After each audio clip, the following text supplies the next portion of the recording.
We'll do it live. Good morning, ladies and gentlemen.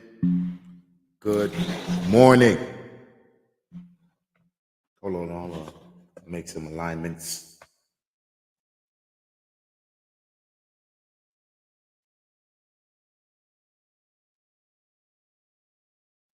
Shit. All right. Testing. Oh yeah. Jason Freethinker, good morning. Chickies Channel, good morning.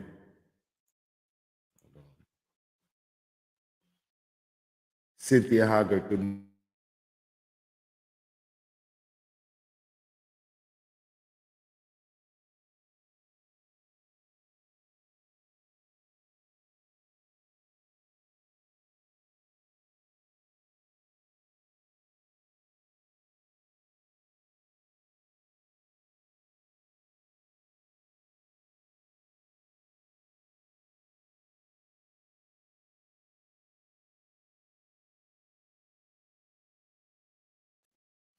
Testing. Okay. Motherfucker, Mike just shut down on me. Sho Sinatra, good morning. Arabia Barbosa, daughter of Zion. Good morning.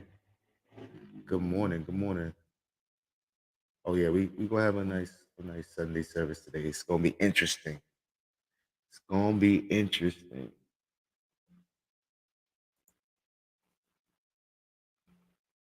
Um,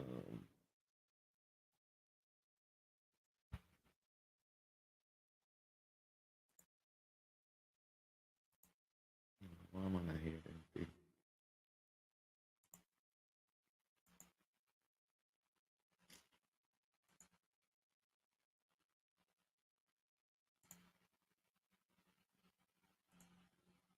Hold on, let me shut this thing down real quick. Give me 1 second.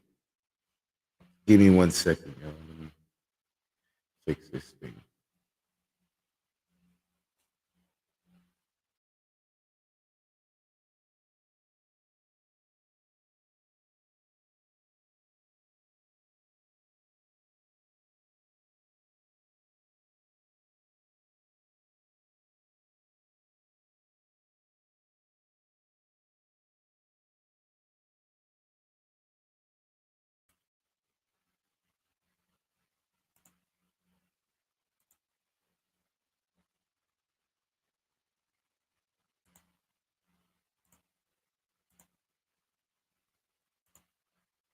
We'll do it live.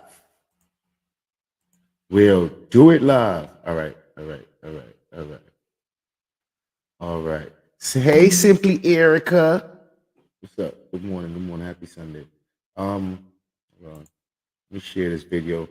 Don't forget to like, subscribe, and share this video.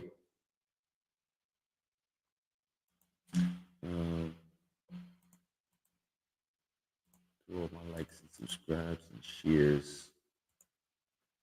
And check to see if this is working. Here's. The hour is now for game changers to emerge, for the forgotten, for the rejected, for the ignored, to come out of the ashes and into the light, for the forgotten, out of obscurity and into victory. Take the throne with everything that you have in you. The hour is now. I am coming for the throne. I am coming for every room that you locked me out of. Every realm that I step into, I will dominate.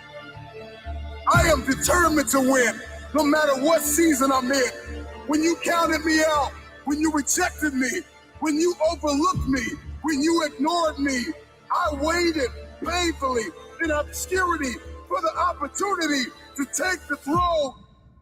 I am your replacement. Your rejection has forged a new fire inside of me. Man, I'm climbing the ladder. I'm bringing my team. I'm coming for magazines and movie screens, billboards and awards, movie scores and labels. I'm signing checks and contracts on every table. I'm no longer stuck in the basement, stuck in the gutter. I'm leaving the casket. You saved me, vacant. You were here, my feet walking the pavement. No more complacent, driven, persistent, and relentless are all an understatement. Who am I? I'm sorry, not sorry. I am unapologetically your replacement. I have worked while you have slept. I have learned while you have partied. I have saved while you have spent. And I will live like you dream. I am relentless. I am resilient. I will not back down. I will not surrender. I am now an agent of change and transformation. I am your replacement. Every room that I walk in, I will change the game. I'm influencing neighborhoods and towns, startups and corporations, from the forgotten about hoods to the nations. I'm coming to reconstruct and resurrect broken foundations, leaving everybody that rejected me out of the equation. The marathon continues. The Mamba mentality has left a mark. Shout out to the NBA legend, Kobe, and your daughter, Gigi. From Tom Brady to Drew Bledsoe. Rain, sleet, or snow, I grind.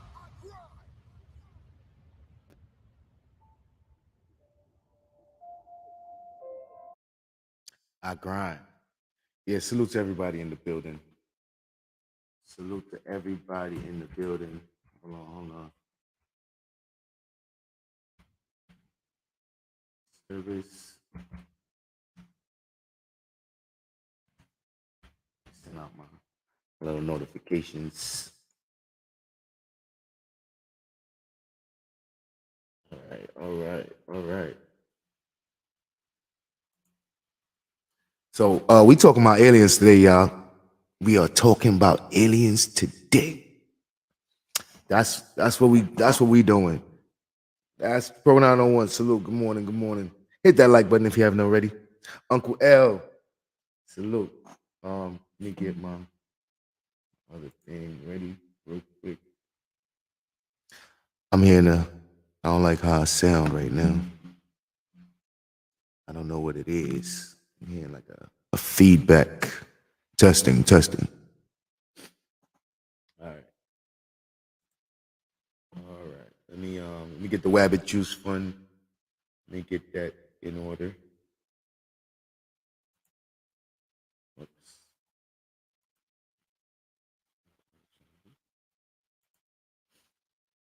Yeah, so we learning about aliens today, and you're gonna get a better idea of what's possible, what's not possible, and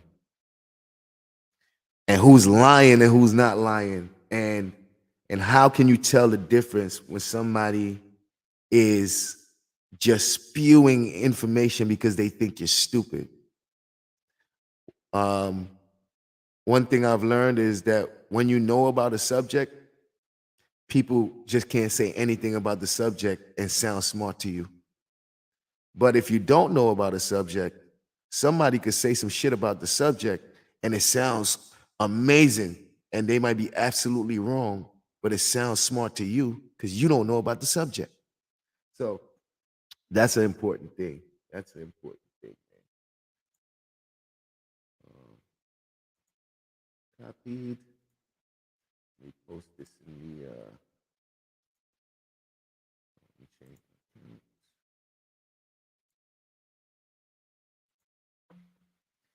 Yes, ladies and gentlemen.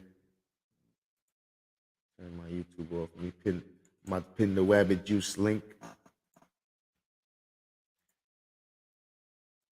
All right. Oh no. Let me change it. Let me change that first. I be chilling. Oh shit. Yo, Jason. Oh man. Oh man. I'm gonna have to see how I'm gonna make that one. Oh man.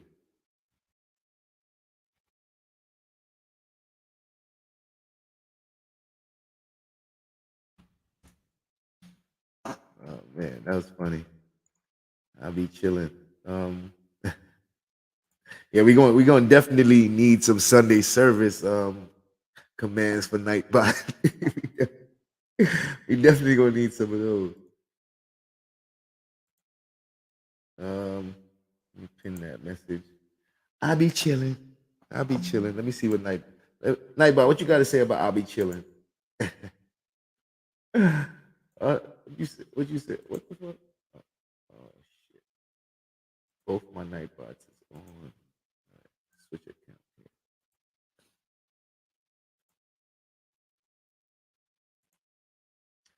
Switch these accounts here.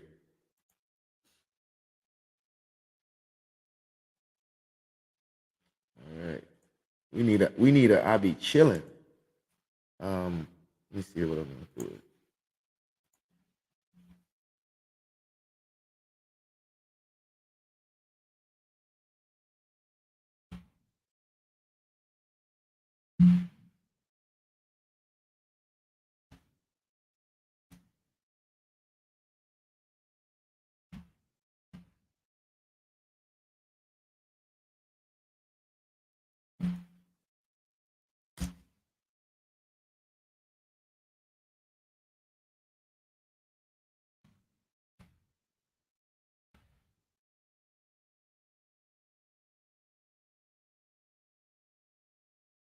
All right, I just made one for the I be killing, but we're gonna make some tweaks to it. I gotta do a live.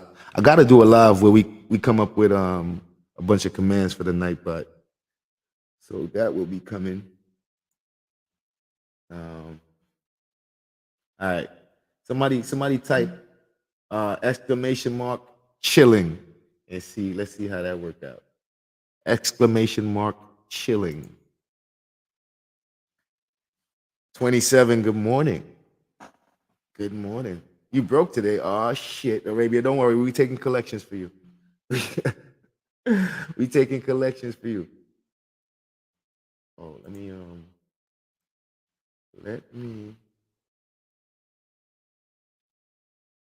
put my chat box. Oops. We'll do it live in front of everybody.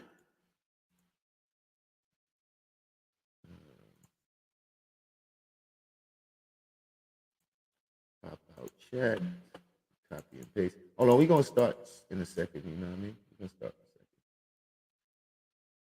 a second. Copy that. We'll do it live. Evolve May. Hold on. Oh, okay. Oh, yeah. Nightbot be chilling. We're gonna tweak that when I get a chance.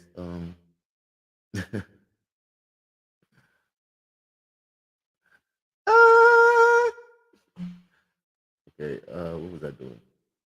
I was about to change this thing.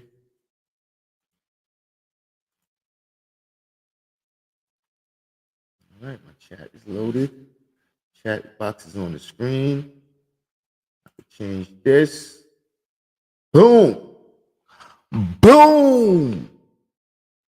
Ladies and gentlemen, we are now ready to proceed. Everybody take a seat. Wabbit Juice is on deck. The Wabbit Juice Fund link is pinned to the chat. Feel free to donate to the collection plate as it goes around. Please feel free to get any flavor Wabbit Juice that you like. BMK21, salute, bro. Yes, we are in full effect now, and we're gonna get into our presentation. Our presentation today is called Ancient Aliens Debunked. Debunked. So what we're going to do is we're going to take a scientific approach to the actual ancient aliens information. So the series that we're all familiar with called Ancient Aliens, we're actually going to get a scientific approach to the information that they're saying, that the people who's involved in the project of Ancient Aliens, we're going to actually see if anything they're saying is valid, or even if they are qualified to speak on the subject that they're talking about. Because remember, one thing I learned about Black people, and I also want to make a correction. Black people, I want to say this and make it clear. Black people are the most susceptible to cults on this planet. Black people form the most cults. Black people join the most cults. We have the most active cult today. It's called gangs. We live by the color. We kill and die for the color. That's how serious we like cults. That's how serious we are cult-minded. And we just normalize the shit. So we like cults. Don't ever get that twisted. Black people are susceptible to cults, and they love cults. Why? Because they're religious people. Well, we'll do that another time when we get into Africa. But people who are not qualified on a subject has to get their information from somewhere, because if you're not actually in the field doing the work, how you know about this? Where you get the information from? And this is what we're gonna do today. We're gonna find out if the people that's telling us all this stuff in Ancient Aliens, are they even qualified to even give us the information in the first place? Like, hey, bro, you telling us about these rocks and what they do and how they are formed. Are you a geologist? No, you're not. So how you know this information? Well, you would have had to got the information from some geologists, because only geologists gonna get this information and then share it with people like you and me. So how did you get it if you're not a geologist, if you didn't learn it from a geologist? And then you start learning that these people be just regurgitating information. But that's yeah, cults. Absolutely, cults. It's very, very prevalent in our Black society. For instance, the Muslim cult, the whole Nation of Islam cult, that was a big cult that we joined. And after that, out of that cult came many other cults. You had the Black Panther cult. You had the Nations of Gods and Earth, the 5 Percenters, the Malachi Z. York's Nuwapian Nations. You had Yahweh Ben Yahweh. You had, we got the Hebrew Israelite cult. We got all those cults still. We got the Blood cult, the Crip cult, the GD cult, the BD cult. We got a bunch of cults that we actively love and celebrate and act like it's not cults. It's cults. That's what we like. Yeah. So in order to get over addiction, you have to know you have a problem. So once we could accept and understand that we love cult-like behavior and we love to be a part of cults, then maybe we might start doing different shit. We might stop being a part of cults. Absolutely Christian cults. But I'd rather be in a Christian cult than a motherfucking gang cult where the color makes me want to kill my brother. A fucking color makes me want to kill my brother. Yeah, I'd rather be in a Christian cult. Fuck that. If we picking cults, give me the Christian cult over the gang cult. But then again, they all fucked up because the Christian cult will kill people in the name of God, and they can't even see this guy. You ain't never even know what God looked like. You never spoke to him, never talked to him a day in your life, but you kill people over him and you die over him. So it's all cults. I mean, I don't think there's, it's all fucking cults. It is what it is. It is what it is. Finici, good morning. Miss Eve, good morning. Good morning. Good morning. Yeah, so this is an interesting topic. A lot of people accept this information as true. I ain't saying it's false. I'm not saying that there isn't aliens. I wouldn't even dare say that because the possibility is there. What I'm saying is that the people who saying that there is, and the people that's trying to prove it to you, I'm saying they're doing a very bad job of trying to prove it because they lying. They're doing a very bad job of trying to prove it because they're lying. So maybe if they was to tell the truth and the information that they was given was actually true, then I'd be like, yo, you know what? These niggas might be right about what they're saying about aliens. But the fact is, these niggas is lying. They lying to people who don't know the information. So it's like, damn, how can I feel about these people when I know they lying? And I know that they are lying to the people, but they selling this to people because people willing to buy it. They are selling it to people because people are willing to buy it. Okay. All right. Well, let's see. What do you know, Sis?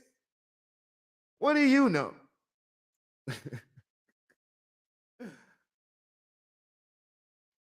What does Sis know? How does Sis think he even knows anything? Willing to buy it. We love these fairy tales and fictions, but it sounds good because once you can package something good enough, like this is how I know about the cults, because the cult leaders would package some bullshit. They'll package that shit so well and sell it to you. They'll come, and this is the gift of gab.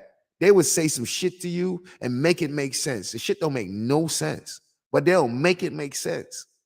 And you'll believe it because you don't know nothing about what they talking about. And they seem like they're so knowledgeable.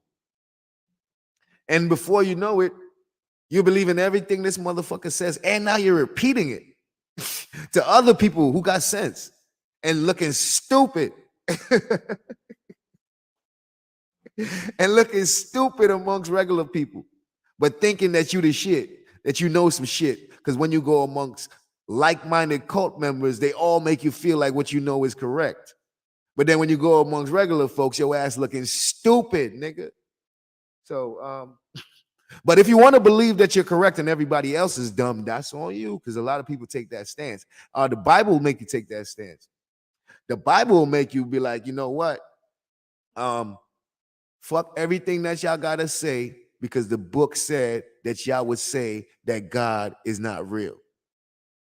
The book done told me that a bunch of people is gonna say that the book is fake. So I already knew that y'all was gonna say the book is fake, which actually makes the book true, because the book said that y'all was gonna say that the book is fake.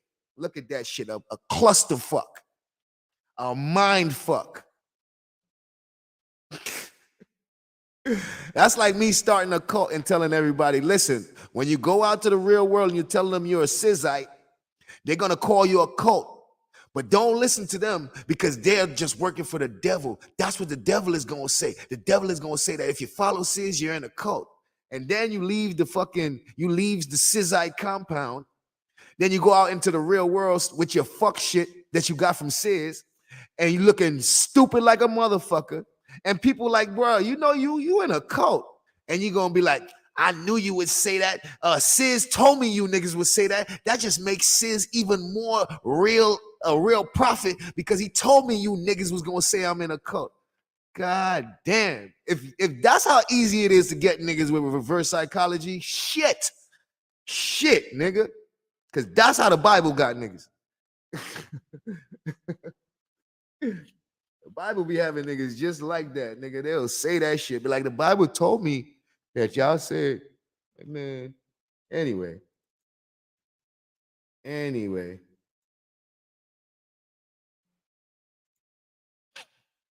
right.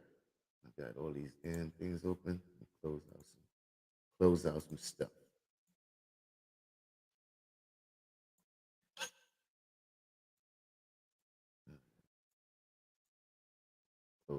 That. All right, it's on the screen. Great.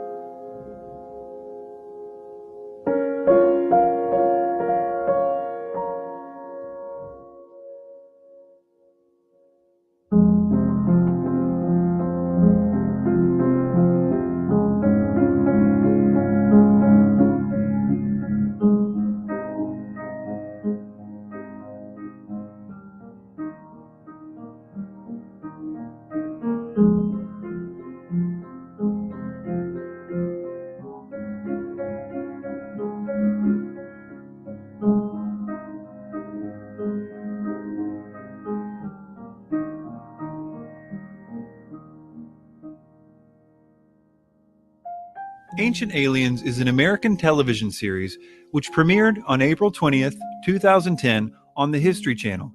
The program presents the so-called ancient astronaut theory, which is the idea that extraterrestrials visited the Earth in the ancient past, and that historical texts, archaeological records, and various legends contain evidence of this contact.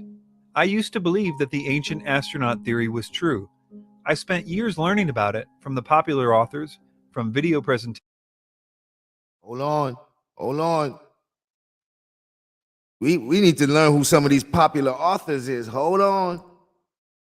Contain Big scroll evidence up. of this contact.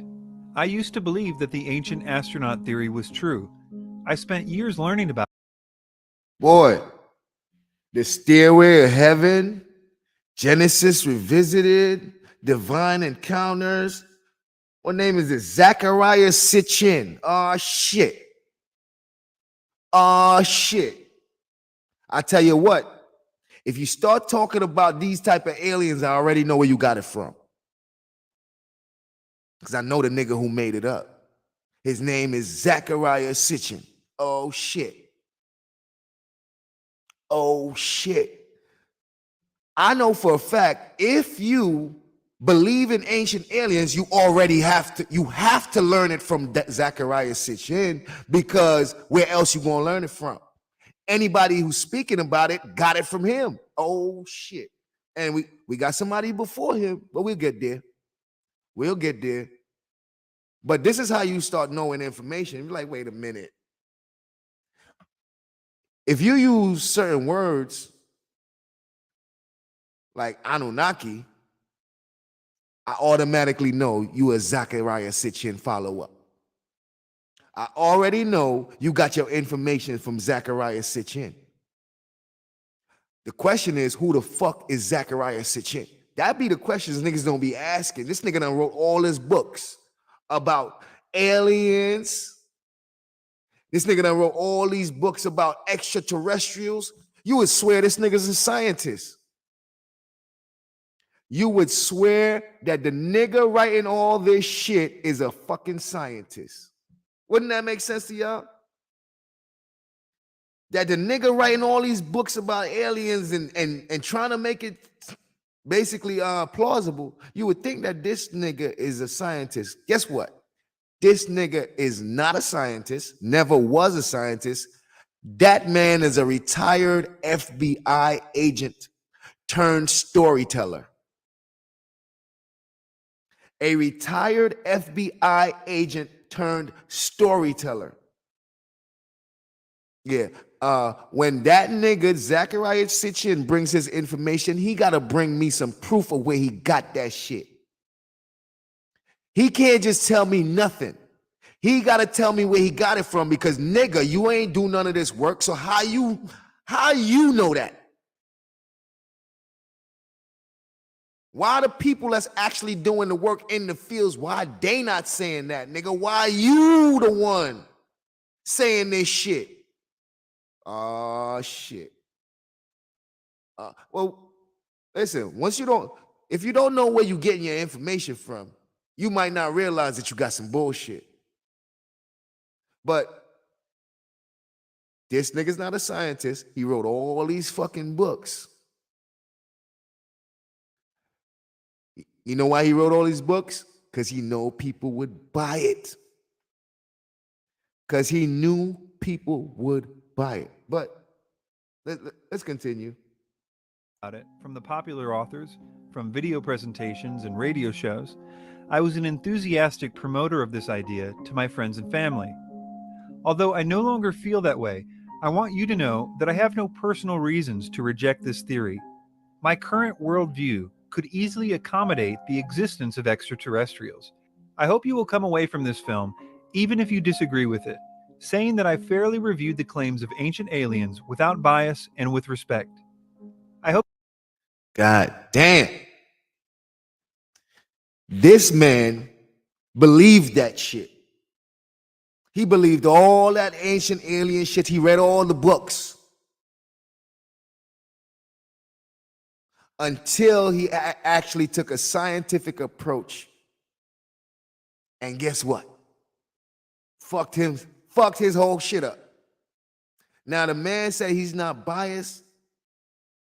He's not none of that shit. He's not one-sided, not none of that shit. But he wants that at least people take a close look at the information before they start making decisions, which is what I've always been trying to tell y'all.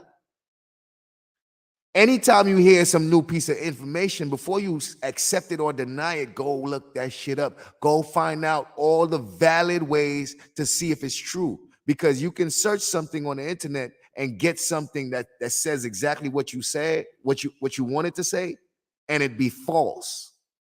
So we have to know where to get sources, what sources is credible. Because I can say pigs fly, and then I can Google pigs fly, and then I'll get an article on some fucking website that's talking about pigs flying.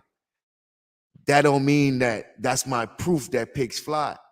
Because that article could be written by anybody. I could have wrote that motherfucking article, put it up on the internet myself, knowing that somebody would ask me to Google pigs fly, and then when I Google it, I'm gonna find it because I'm the one that put it there. Just for that purpose. When people search it, they can find it. No, that's not good enough. You need government, EDU, ORG, those type of sources. You need those sources. If you don't have those sources, nigga, they're not accepted.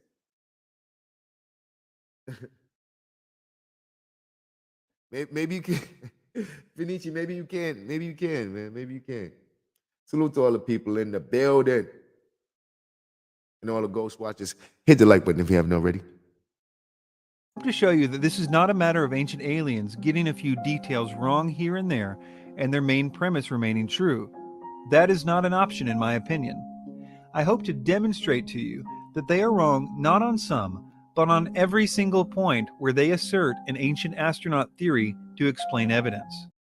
This nigga said, bro, he not even trying to say that, yo, they might have got some things wrong and, you know, they on that nigga saying, yo, every fucking thing these niggas saying is a lie. He's saying every single thing that these niggas is trying to produce and convince people is a motherfucking lie. That's why I can't respect them niggas. Because once you realize what's going on, like, yo, these people are seriously capitalizing off the fact that people don't do research and people want to believe in aliens. These motherfuckers is making money off of the ignorance of the people and enjoying that shit. And they know that they're lying. That's what disgusts me the most. They come, do these presentations, convince people that this shit is real, act like they believe this shit, and then go back in the room and high-five each other like we got them. We got them, boy. Yeah, they done spent all their money today, nigga. Where we going tomorrow? We going to the next state tomorrow and do this shit? Yes. These niggas believe all this shit. And that, to me, is a scumbag. Because if the niggas believed the shit and they was trying to convince you, I came to realize these niggas realize that people gonna buy this shit, so they coming to sell it. That's it. These niggas is con men. These ancient alien niggas is fucking con men. But this is just me talking right now. We gonna see why. We gonna see why.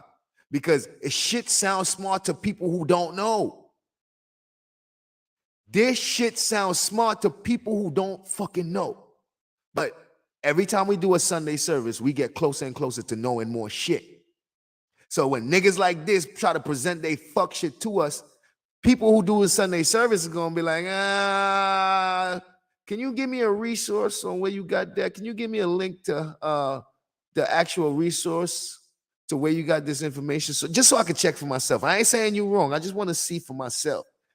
And you're gonna start watching motherfuckers backpedal. You're gonna start seeing niggas change their words, all type of shit. When you start asking for the references, oh man, niggas start telling you, well, really, I ain't saying it's true. I'm just saying it makes the most sense. Like, nigga, 5 minutes ago, before I asked you for some references, you were saying that this shit was true. Now you saying that this is it just makes the most sense. Oh, okay.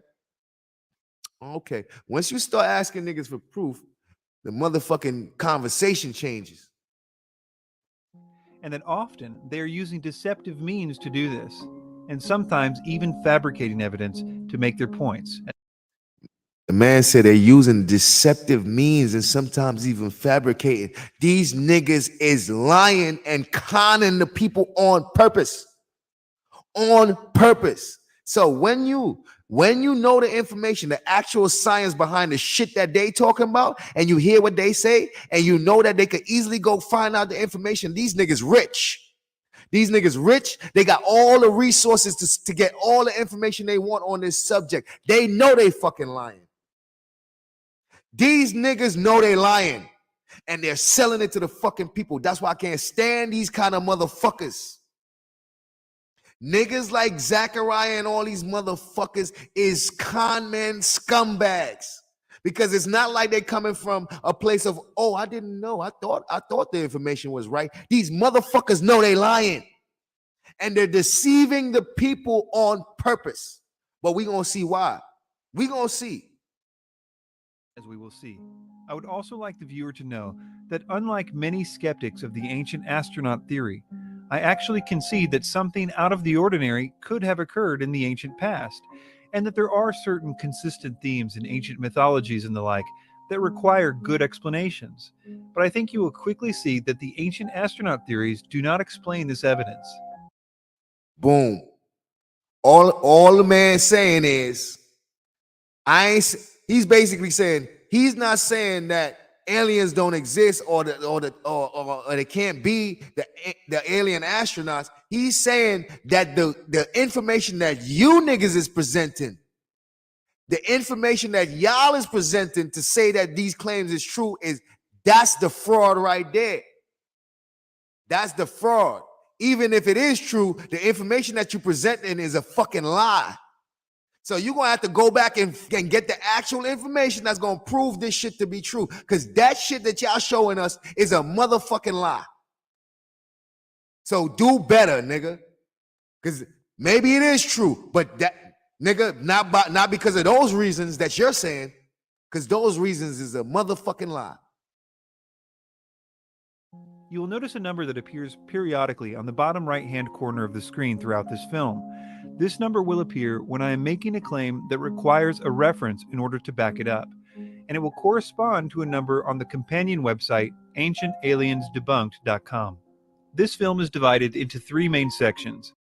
I advise people to check out ancientaliensdebunked.com. On the website, you will get the actual links to museums, to books, to references. You're gonna get the links with timestamps and everything from this video. You're gonna get the actual links to encyclopedias and government edu documents and stuff. Actual scientific research. You're gonna see all the information to support what this man is saying in this video. You're gonna see all that shit. You're gonna get all the links to. If the nigga said something, the link is going to be in there to support what he said by some scientists in the science field. Ancient aliens can't do that. Ancient aliens cannot do that. Science doesn't support that fuck shit they talking about because they lying. Now, if they was to be telling the truth, that's a different story, but these niggas is lying. And each topic can be viewed independently at the website if you choose. I will occasionally be joined by commentary from Dr. Michael Heiser, one of the few actual scholars who has been willing to interact with the ancient astronaut theory. Dr. Heiser has been one of the most articulate proponents of the skeptical viewpoint of this theory, and has written papers and books, as well as almost a dozen websites on the issues we will be covering in this film. We are happy to have him as a part of this film, and we're happy to have you, the viewer, here as well. I encourage you to have an open mind and enjoy the film.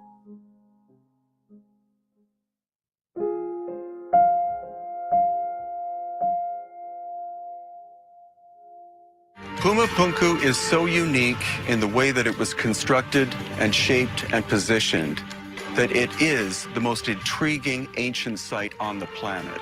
While the pyramids at Giza are incredible feat of achievement. Compared to Puma Punku, the pyramids are child play. Bro, just the fact that he said that pisses me off. This nigga is comparing another motherfucking site on the planet to the pyramids and say that the pyramids is child play. Now, if you know fucking history, if you know architecture, you know this nigga gotta be out his motherfucking mind.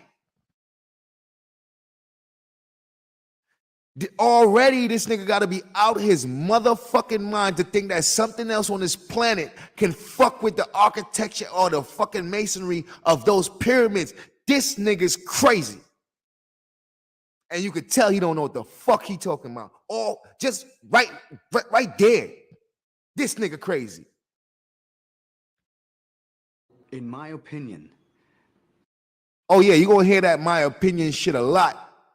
Let me tell you why you're gonna hear the my opinion in the Ancient Aliens. If you haven't seen Ancient Aliens, or if you've seen it already, go watch it again. And I bet you start hearing, you start realizing these niggas said, in my opinion, to me. They start saying words like that a lot. Keith Jackson, good morning. You're gonna realize that throughout that whole Ancient Aliens series, these niggas keep saying my opinion. You know why? They're called safe words. So you don't get sued for the lies that you're telling. They know exactly what they're doing and they know how to word the shit. That nigga just lied and said that Puma Punku was fucking a bigger fucking feat, or it's basically the pyramids is child play compared to Puma Punku. And you know what he said in the next breath? In my opinion, because he know he fucking lying. Because when you say it's my opinion, you get to say whatever the fuck you want because you're entitled to your opinion and it doesn't have to be true. So the nigga's very slick.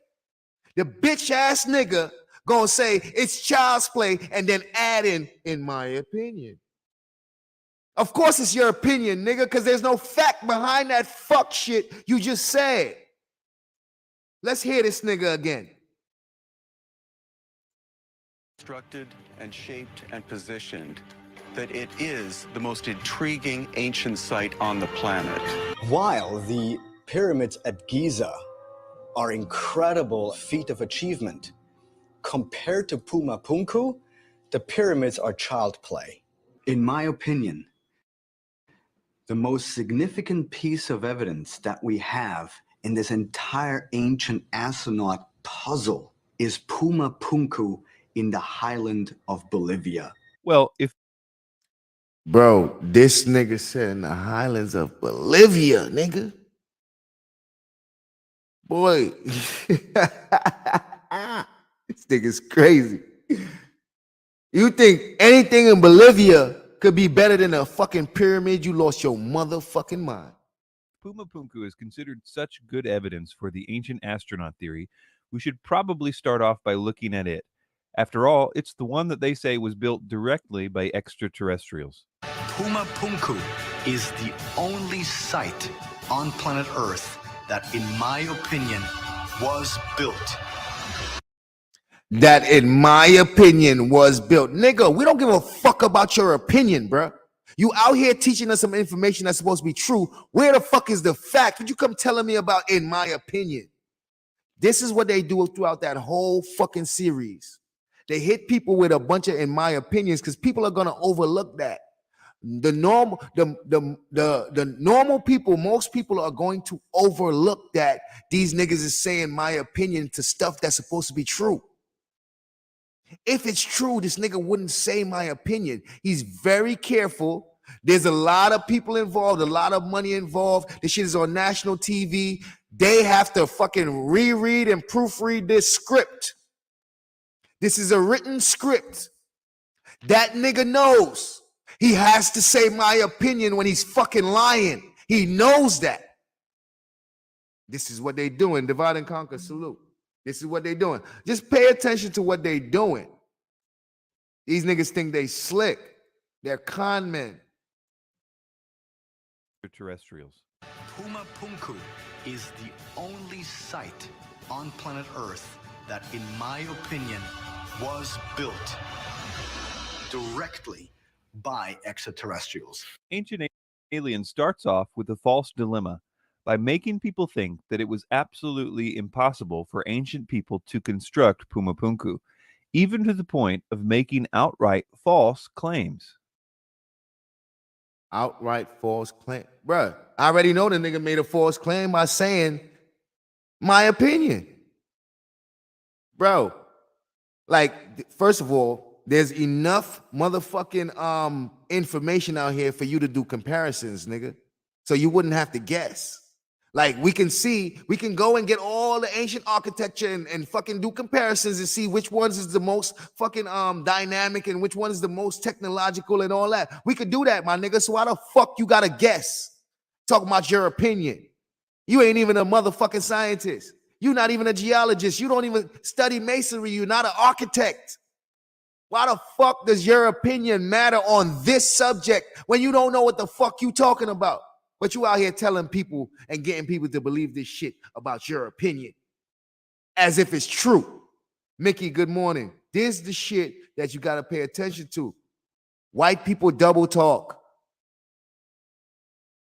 White people double talk. And we got to pay attention to their double talking because they taught black people how to double talk too. So these double talking ass Europeans, we got to watch them and always pay attention to words. Words is very important because these niggas play with words. They play with the shit and try to confuse you and get you to agree to some shit that you wouldn't agree with because they changed the words on your ass. Made you think you was answering one thing, but you answering something else because the way they worded it. That's why these words is important. Because they play with that shit and they use it against you. They'll ask you questions. Police does this shit. Police will ask you questions in a certain way and get you to answer it. And then you realize that you just answered the question wrong. Because that's not the answer that you really meant to give to the question. If you understood what they really was asking you, you would have gave a different answer. But because they worded it a certain way, you thought you knew what they said or what they was asking, but you didn't. And you answered that shit and got caught and got fucked. Bro, we need to make sure we know these words. Niggas don't use opinions when they know. Niggas don't say my opinion when they know what they talking about.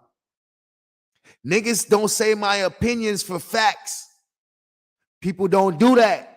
It's not part of the language. That's not how the rule go in the language. You don't use your opinions when you're stating facts. You state facts when you're stating facts. You state opinions when you're stating opinions. This nigga is literally trying to push this shit off as fact while telling you in your face that it's his opinion.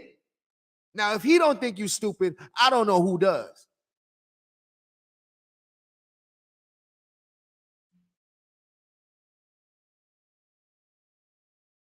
By making people think that it was absolutely impossible for ancient people to construct Pumapunku, even to the point of making outright false claims. One of the most intriguing things there is that the stones that were used there aren't sandstone, they're granite and diorite. The only stone that's harder than diorite is diamond. So the only way that this could have been achieved is if the tools were tipped with diamonds. And that nigga says it so matter-of-factly. You would swear that this nigga is a geologist and he understands rocks and he done got this information and he's sure. You would think this nigga sure what he talking about. Listen to how he talk.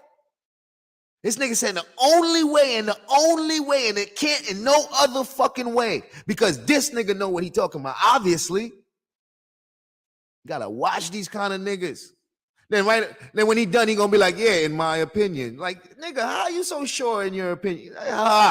These niggas, you gotta watch these niggas. This is funny because it's totally wrong. The stones are not granite or diorite at Pumapunku. They are red sandstone and andesite. We're not gonna take this man's word for it that they're red sandstone and andesite. If you actually go to the website, you'll get the link to the museum fucking information on what rocks and stuff is there. Oh, at the bottom of the screen, it says 1, 2, and 3. So when you go to the website, this will be the link. 1, 2, and 3 will get you all the information about the rocks and that site, the actual scientific information, encyclopedia shit. You're going to get that, right? So when you go there, you're going to get that it wasn't granite and it wasn't what the other nigga said. So why is he lying? Because the actual museum and shit says that it's something else. Why is these niggas lying? That's the question. You know why they lying? Because they know niggas gonna believe this shit. Ain't nobody gonna check this shit out. The only thing you gonna check out is more of their information. You just gonna get another book that Zachariah wrote, or you gonna get the new book that this nigga wrote. Because all you gonna look for is more information to confirm the fuck shit that they're saying. So you're gonna keep gravitating towards people that's saying the shit you want to hear. And you're gonna realize you're trapping yourself. Black Pearl, good morning. But this is also funny because of the way that he says it. The stones that were used there aren't sandstone, they're granite and diorite. Well, yeah, actually, it is sandstone. You can't blame him, though. It becomes obvious that throughout the series, he often just repeats things he's heard in Eric Von Daniken's books. Bruh, clearly, we do this a lot as a people. We repeat shit.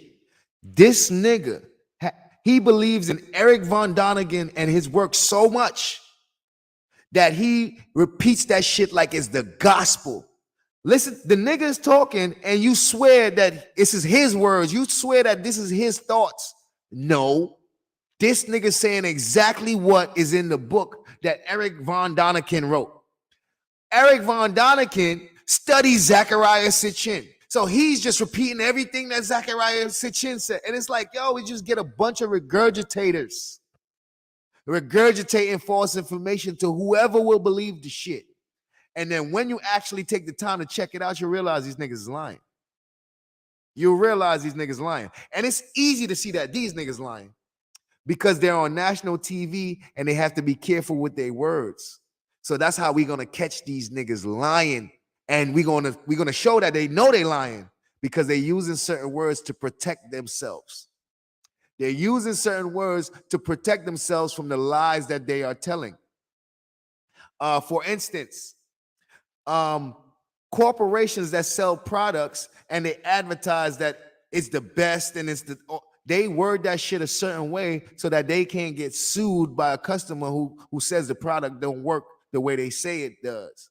They word all they shit a certain way. So when you really look at it, they're not saying that their product is the ultimate best. And no, they're saying it's the best by such and such's opinion. Oh, by doctors in the world say that this is the best. Nigga, they can get away with that. Though the way they word that shit is so gray area that even though it sounds like they said it is the number one, they're really not saying it is the number one. They're saying that somebody said it's the number one.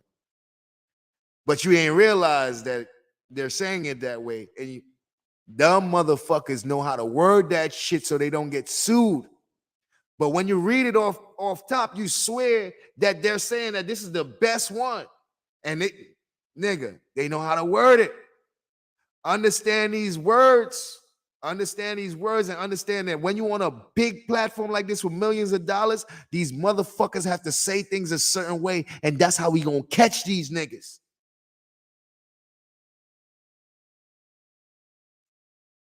Well, yeah, actually, it is sandstone. You can't blame him, though. It becomes obvious that throughout the series, he often just repeats things he's heard in Eric Von Daniken's books. Von Daniken's books are what the Ancient Aliens series is based on. Later, we see Eric Von Daniken himself make the exact same, totally wrong claim. So we're clear. We are clear. Ancient Aliens is based off of Eric Von Daniken's books. Period. Period. The information that we're learning from Ancient Aliens comes from Eric Von Daniken and his books. Eric Von Daniken got all his information from Zachariah Sitchin. So easy right there. We already know this shit ain't science. They're getting it from these niggas who not even scientists. Eric Von Donigan ain't no fucking scientist. So we got these niggas. We got a whole series based on these niggas' books. Well, this book is not a non-fiction book. They're just highlighting a book that's written, and they're giving you, they're doing a documentary based on the book. So that's why the History Channel is able to put it there, because it doesn't have to be true. It doesn't have to be true. They're presenting some information that's in a book that's going to be a part of history. So it doesn't have to be true. They're just presenting the information. So just because you see it, that don't mean that that's the truth, because it's on the History Channel. The History Channel is not the Discovery Channel. Everything you see on the History Channel doesn't have to be true. They're just they're basically displaying or giving a presentation of the information. You have to decide what's true or not. They're just giving a presentation. Discovery Channel usually goes in the whole experiments and follow a nigga through his whole life while he does the experiment, because the Discovery Channel, they won't tell you you're wrong. They'll let you do that shit and fucking kill yourself, and they'll video that motherfucker. That's what the Discovery Channel do. When a stupid nigga who's not a scientist thought that he can beat science because he believed this and he believed that, and that nigga decided that he's gonna build a rocket because he got the money, and he's gonna test that rocket because he's so sure of the fuck shit he's saying. The Discovery Channel, they never said, hey, bro, we got scientists here that can show you that you full of shit. They said, nah, you really believe this shit, bro? Do you mind if we video you while you do all this shit? And they videoed that motherfucker, and that nigga tried to fly that rocket and died, nigga, and they videoed that whole shit. Because they ain't stopping you, nigga. They not stopping you. You think you could do? No problem, nigga. We'll be right here to video it. Shout out to the Discovery Channel for that shit, for letting fuck niggas do fuck shit and die. Anyway.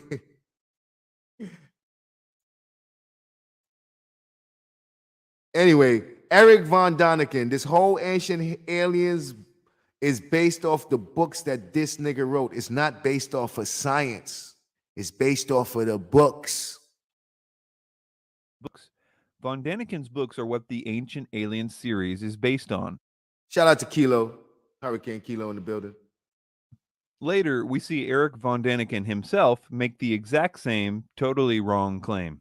Of course, made out of stones found on Earth, because you don't transport granite or diorite from another solar system. Von Daniken continues building up this false dilemma. One of these platforms is 800 tons. This is very incorrect. Damn, my nigga, how you get the number wrong? Like, bro, you could just look this shit up. How you get the number wrong? And they got this shit on the fucking History Channel. Like, you can't look this shit up. When you look this shit up, it's not gonna say 800 tons. That's the shit that's killing me. Like, bro, wait a fucking minute. How this nigga just giving out wrong information on the History Channel that we can go check this? Like, bro, this is easy to check. You're not gonna see no 800 tons when you go check all the fucking sources. Where this nigga got the 800 tons from, and why does the History Channel allow this nigga to fucking lie to people on TV? I'll tell you why. Because this ain't based on science. This is a presentation based off of this nigga book. So it doesn't have to be true. It's based off of the book. They're trying to sell you these niggas' books. They are selling you these niggas' books. And this is a promotion. A very expensive promotion to get people to buy these fucking books. The heaviest block at Puma Punku is 130 tons, and most of the stones are much smaller than that. So he's off by a whopping 670 tons. Unfortunately, how this nigga get to be so wrong? He the leader of this whole shit. How did he get to be so wrong? Fortunately, we will come to expect this kind of thing from Von Daniken as we progress. Ancient Aliens spends quite a lot of time pointing out the various features in the stonemasonry at Pumapunku and then declaring it impossible to do without power tools. Each of these small drill holes are basically evenly spaced along this routed groove.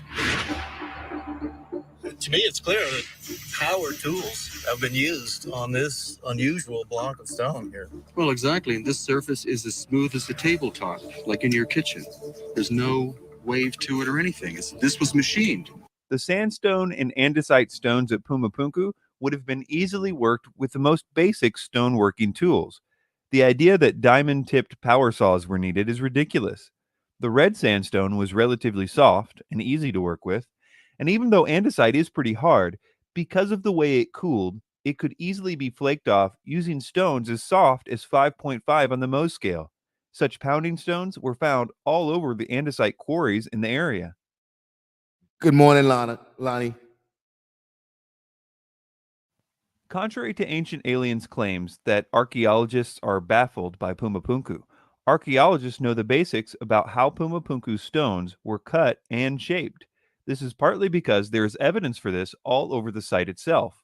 They actually used a method that almost all ancient stoneworkers used. They used hard pounding stones to pound out trough-like depressions. Later on, they used flat stones and sand to grind the stone to make a polished surface. We will see later on that this is also how the Egyptians, thousands of years before this, made their flat-surfaced granite monuments like obelisks. Yeah, we're gonna see that, nigga, you ain't need no motherfucking power tools. You ain't need no motherfucking hand saws. You ain't need none of that shit. Because these people was cutting stone with stone. They were cutting the fucking stone. They had methods, and we can recreate the shit. They even got motherfucking drawings and depictions of showing them cutting the fucking stone to perfection. Without power tools, without any of the shit we got, them niggas was able to do the shit that they was able to do. So for these niggas to act like it was impossible for man to do this, how could man? It had to be aliens. Use a fucking liar, nigga. And you taking away from the human race, and you taking away the greatness that the human race is actually capable of, nigga. You taking away that, because 1,000 years from now, if everything get destroyed and they see these motherfucking skyscrapers that we used to have, they see the ruins of all these big ass monuments and shit that we built, the people in the future will be like, nah, we couldn't have did this. The aliens must have came and built that. Nah, nigga, don't take away our fucking greatness, nigga. Humans did that. Human beings are capable of all this great shit, nigga.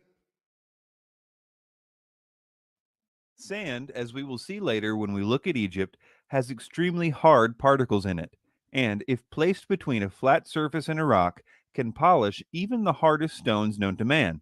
In fact, the harder the stone is, the better it can be polished using sand. We will also see how sand can turn a piece of copper into a very efficient granite saw or granite drill, a method which the Egyptians utilized quite well. Some stones at Pumapunku that Ancient Aliens would never show the cameras are the ones that are in the middle of this process.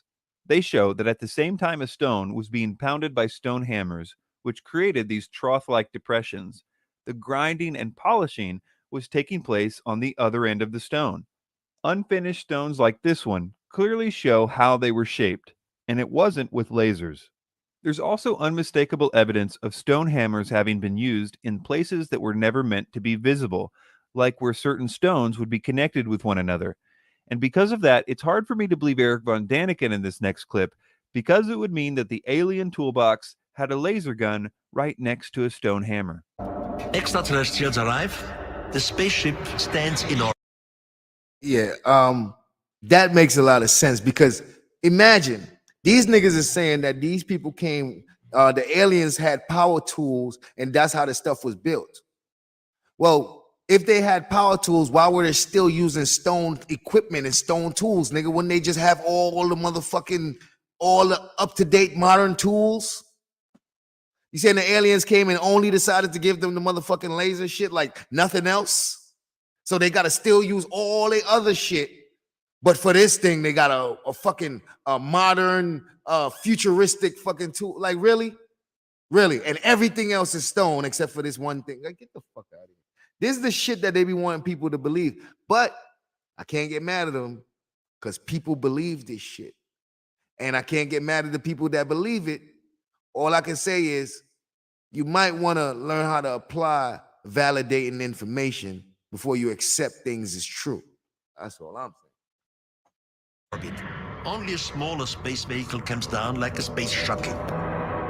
So, just to protect their instruments, they make overnight, with their technology, what we call a base camp. Bro, this nigga just made up a whole fucking scenario of how these niggas landed and made a base camp. What the, my nigga, where you get this? What the fuck told you that? These niggas is literally making shit up. Like this nigga imagination has took him to see an alien ship coming from the skies and landing here. And what? They all came out dressed as motherfucking Star Wars, and then they ran to the left, ran to the right, started setting up tents and all that. Like, nigga, this is your imagination, nigga. This is not what the evidence is telling you. Now you just making shit up to add to your fucking claims. Of course, made out of stones found on Earth, because you don't transport granite or diorite from another solar system. And then they disappear. But the wall of their base camp is still there. It is true that stone tools would not be enough to construct Puma Punku, especially for some of the finer points. For that, they would need metal chisels and the equivalent of a carpenter's square. Entire studies have been done detailing how these cuts were made, and nothing spectacular is required except some metal tools like chisels. Entire studies was done on how these cuts were made. How these niggas that did Ancient Alien don't know that studies was done. Studies was done on how these things were cut, and they could easily find out that it wasn't aliens, that they actually used metal tools to cut those parts. Why this nigga don't know that? Regular old me can go find out this information, but the nigga with millions of dollars and is on a fucking public TV station, he don't know that. Instead, he over here making shit up. That's because they're only selling you the book. This is a giant promotion for this nigga book. They are packaging this shit up and giving you stuff from this nigga book to convince you to go buy this shit. There's nothing about truth in this motherfucking series. This Ancient Alien series is not about truth. It's about selling you those books and getting you to want to buy that shit. The arguments against this are usually either that a particular culture did not yet know how to cast metals, or that copper chisels would have been too weak. On the first point, we know that the pre-Incan Andean culture was very skilled at fashioning metals and creating metal alloys. In fact, the people who built Puma Punku were even pouring copper alloys into molds right on site. So, ain't no question that the people who built Puma Punku was fucking with metals. Because in order for you to do copper, you gotta heat that motherfucker up.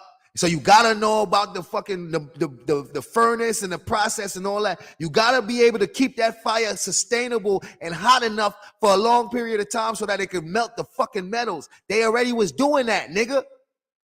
They already was doing that. My question is, how the fuck you didn't know that if you got all these resources and you could check this shit out? And you the motherfucking nigga that's over here trying to sell us this whole information about aliens and telling us that there's no way this stuff could have been possible. How you don't know that there's information out there that's saying the opposite, nigga? How you don't know that? Because it's not about him knowing that. It's about them selling you this fucking book and getting you to buy all this nigga's books. Showing that they had more than enough capability to form all kinds of metal tools. But the question is, what about the tool's strength?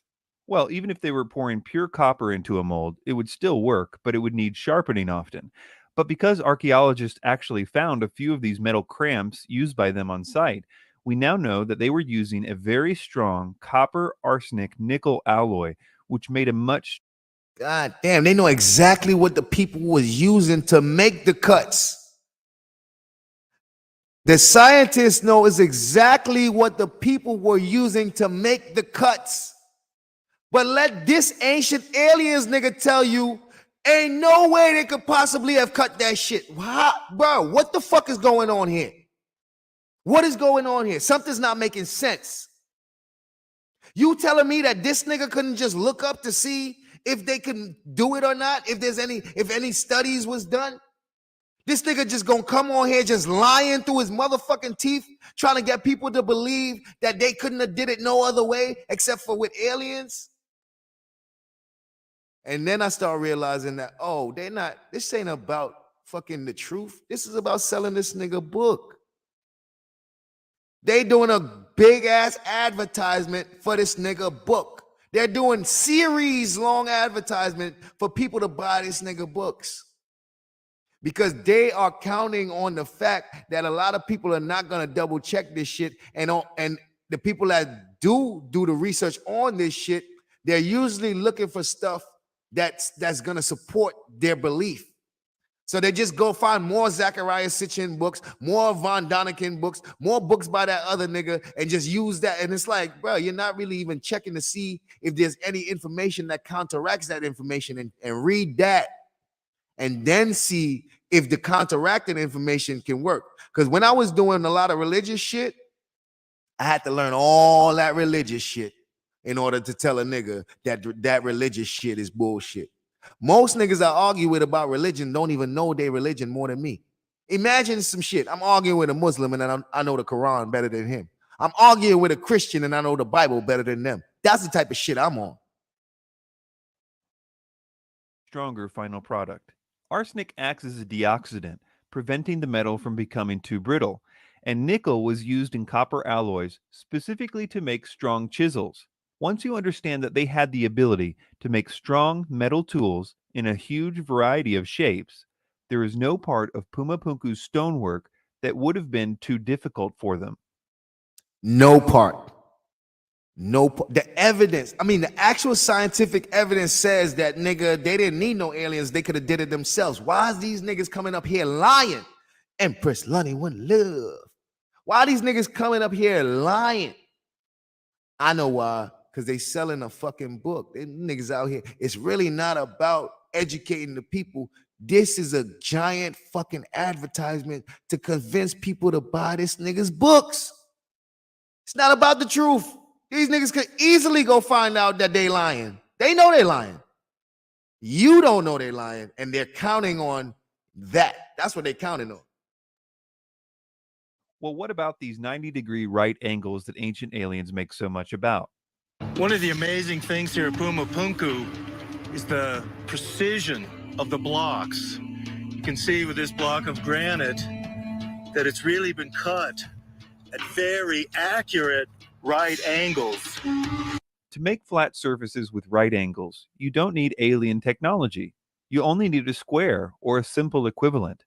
It's important to keep in mind that Puma Punku would have been built thousands of years after the Egyptians, who had all kinds of squares and plumb bobs and levels and so on. Could you imagine? The Egyptians already mastered masonry. The motherfuckers learn how to turn a square into a circle. The pyramid, the base of the pyramid is a fucking squared circle. And that shit was done like 4,000, 5,000 years ago. Now you got 2,000 years later, you got some niggas building some shit and they got right angles and you making it seem like it's a miracle. It's like it's amazing that they got perfect right angles. Niggas been doing right angles for thousands of years, nigga. They better perfect that shit. It was perfected when the Egyptians was doing it. Like, what the fuck is you talking about? It's a pretty basic stoneworking tool. That being said, despite what Ancient Aliens says, Puma Punku is not all perfect right angles. You can even see this, ironically enough, as the Ancient Aliens crew goes around with carpenter squares. You can see that some of them are... I don't know if y'all can see this through my through the overlay, but there's a space here. There's a space, like that bottom part of the ruler is not touching the wall. Nigga, that shit ain't a perfect right angle, nigga. There's a space there. These niggas is crazy. Yo, it's Mike Salute. Are simply not square. Also, they make claims like all the H blocks are the same dimensions, which they say suggests that they were made by a big machine. But not only would that not be the only conclusion if it were true, it's not even true. The dimensions of the H blocks are not all the same, though they are close. It's probably the case that they were made using the same plans.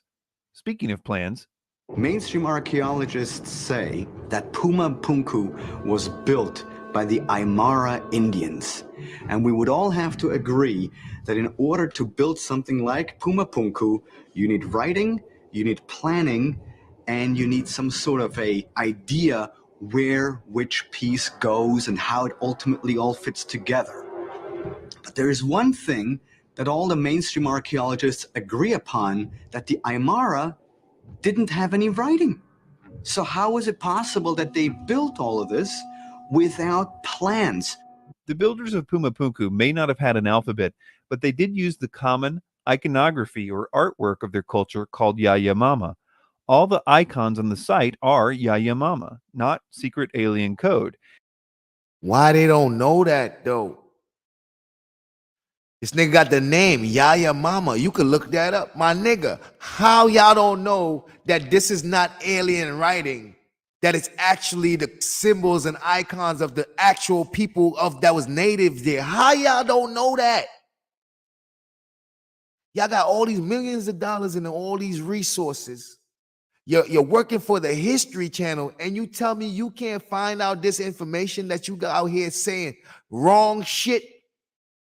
You out here saying the wrong shit, Nick. That's because it's not about actual fact. This is about convincing people to buy these niggas' books. And this is but one of the many indications of the culture and time that it was built. But my point is that, like many cultures, they used pictures instead of an alphabet. And most building plans are done through pictures, like blueprints, for example. So saying that no alphabet means no planning is pretty ridiculous, in my opinion. Well, what about moving the stones and lifting them into place? Surely that would have required levitation. How these massive blocks of granite were moved from their quarries and brought here to Puma Punku would have required some kind of super technology. Levitation and anti-gravity. God damn, that nigga said levitation and anti-gravity. Like, if that's not extreme, I don't know what the fuck is. My nigga, you couldn't think of no other way they could have got that shit there? You telling me that you don't think there's no other way they could have got that shit there, that it had to be levitation and anti-gravity? Like, look where, god damn. Bruh, I done seen people move shit in real life. I done seen people move shit that I thought couldn't be moved, nigga. Because they had a technique. Nigga, I done lift a motherfucking cast iron tub. That shit probably weighed like 2,000 pounds. Me and like 5 niggas. And these niggas, and we brought that shit up a step. And these niggas had a whole technique, bruh. And it even got to a point to where we all had to fucking do a 1, 2, 3 count, and everybody like, huh! And I swear, that shit was like magic, nigga. Every time we said, huh, that shit lifted. Bro, y'all niggas crazy. Y'all niggas, boy, these niggas crazy. This is when you underestimate the human. Like, bro, these things can be done. Huge lifting vehicles. Something that ancient aliens would have had. If they did know how to levitate these stones, then they put far too much effort into creating places in the stones to attach ropes to. Many stones have Got him. They like, yo, my nigga, if they levitating it, why they got all these fucking hooks and handles and shit for them to drag this motherfucker? Why they making ropes and why they putting holes and shit for the ropes to go through so they could pull it if they could just levitate that motherfucker and make it fly. If they could do that, why the fuck they got all these handles on this shit so that they can lift and drag this motherfucker? Why? See, they're not thinking about that shit, and they know most people not even going to check out that information to even ask them those type of questions. The Puma Punku have grooves several centimeters in width and depth on two adjacent faces for holding ropes. They even had special places cut into the stones that Puma Punku scholars call hoisting grips. All very strange things to do if they could simply levitate these blocks. And to make matters worse for the ancient astronaut theory here, according to archaeologist Jean-Pierre Pratzen, who is an expert on Puma Punku, there is almost no stone at the Puma Punku site that does not have what he calls drag marks on one of its faces. God damn, nigga, the expert on the site said every fucking stone in that motherfucker been dragged. That nigga said there's not one that don't got a drag mark on it. Well, nigga, if you levitating stones, they shouldn't have no fucking drag marks, nigga. What you dragging some shit you can levitate for? Why would you be dragging some shit you can levitate? This is a dumb shit that they be trying to sell to people because they know most people not gonna check this shit out. But when you check it out, you realize, like, damn, these niggas out here fooling people. Where it has been, well, dragged to the site. Ancient Aliens throws up another false dilemma here. What nobody talks about is the irrefutable fact that we are at an altitude of 12,800 feet, which means we are above the natural tree line. No trees ever grew in that area, meaning no trees were cut down in order to use wooden rollers. The wooden roller theory falls by the wayside. This is like saying that there's no way that the Egyptians used wood because trees didn't grow in Egypt, which is true. And we need to understand, a lot of shit ain't growing in Egypt. Nigga, them motherfucking diamonds and gold and all that shit that they had, that shit don't come from Egypt. Egypt is a fucking desert. So how they got all that shit there then, nigga? Because they learned how to transport heavy items. They learn how to transport large motherfucking artifacts from places to another place, from one place to another, nigga. They learn how to motherfucking move shit across seas, across sands. And this is thousands of years before Puma Punku, nigga. The difference is that while the Egyptians had to import wood from places like Lebanon, it would have been far easier for those at Puma Punku to solve this problem. All they would have had to do is simply walk down the hill a little bit. Okay, well, what about this claim? Logic does not exist at Puma Punku because there we have megalithic structures which just lie about this entire site. Miss Highly Favored, good morning, happy Sunday. As if ripped apart by some sort of a great force. I propose that logic still exists at Puma Punku, and that the scattered state of the complex can easily be explained. Quoting from archaeologist Alexei Vranich, quote, "The high quality of the stones made it attractive building material for houses, churches, plazas, bridges, even railways." Rally Time TV. La la la. La la la. What up, Relly? Shit. Yo, Relly, man. I know you like aliens and all that. I ain't saying they don't exist. I'm saying that these niggas lying about it. That's all I'm saying. Relly, I ain't saying that aliens don't exist. I'm just saying that these niggas on Ancient Aliens, they lying about it. That's all I'm saying. Dumb niggas is liars. So maybe if you can get some other information from somewhere else, that's fine. But these niggas disqualified. These ancient alien niggas, they are disqualified from fucking being used as any fucking source of aliens is true. These niggas, they lost. They can't even, all their credibility is gone. In other words, the stones were pulled down and hauled off by locals for building material, In fact, we have the 400-year-old writings of a visitor to Pumapunku who said that the looting was in full swing even back then. He wrote that if the site was closer to town, he didn't think there would have been any stones left at all. Ancient Alien says that Pumapunku is 17,000 years old. This is what Vranich said of this claim. Quote, "The idea that Tiwanaku is 14,000 years old is based on a rather faulty study done in 1926. Since then, there has been a huge quantity of work, both on the archaeology and the geology of the area, and all data indicates that Tiwanaku existed from around AD 300 to 500. For more information on the faulty study he's referring to here, I will quote at length from Jason Colavito, who has been debunking ancient astronaut theories for years in his books and blogs. He said the following about this claim. Quote, "Tiwanaku is not 17,000 years old. This date derives from the work of Arthur Poznański, who tried to apply archaeoastronomy to the site, but did so in ways that modern scholars do not recognize as legitimate. Poznański proposed a date of 15,000 BP, before present, i.e. 13,000 BCE, which the geniuses on Ancient Aliens misread as 15,000 BCE, adding an extra 2,000 years onto Poznański's already flawed dates. Here's what he did wrong. Poznański assumed that the Kalasasaya temple at Tiwanaku was laid out with perfect accuracy to align to the equinoxes and solstices that he felt but could not prove were important to the Tiwanaku people. Thus, on a certain day, the sun was supposed to rise above one rock at the temple and set behind another. Ah, but which rock should we choose?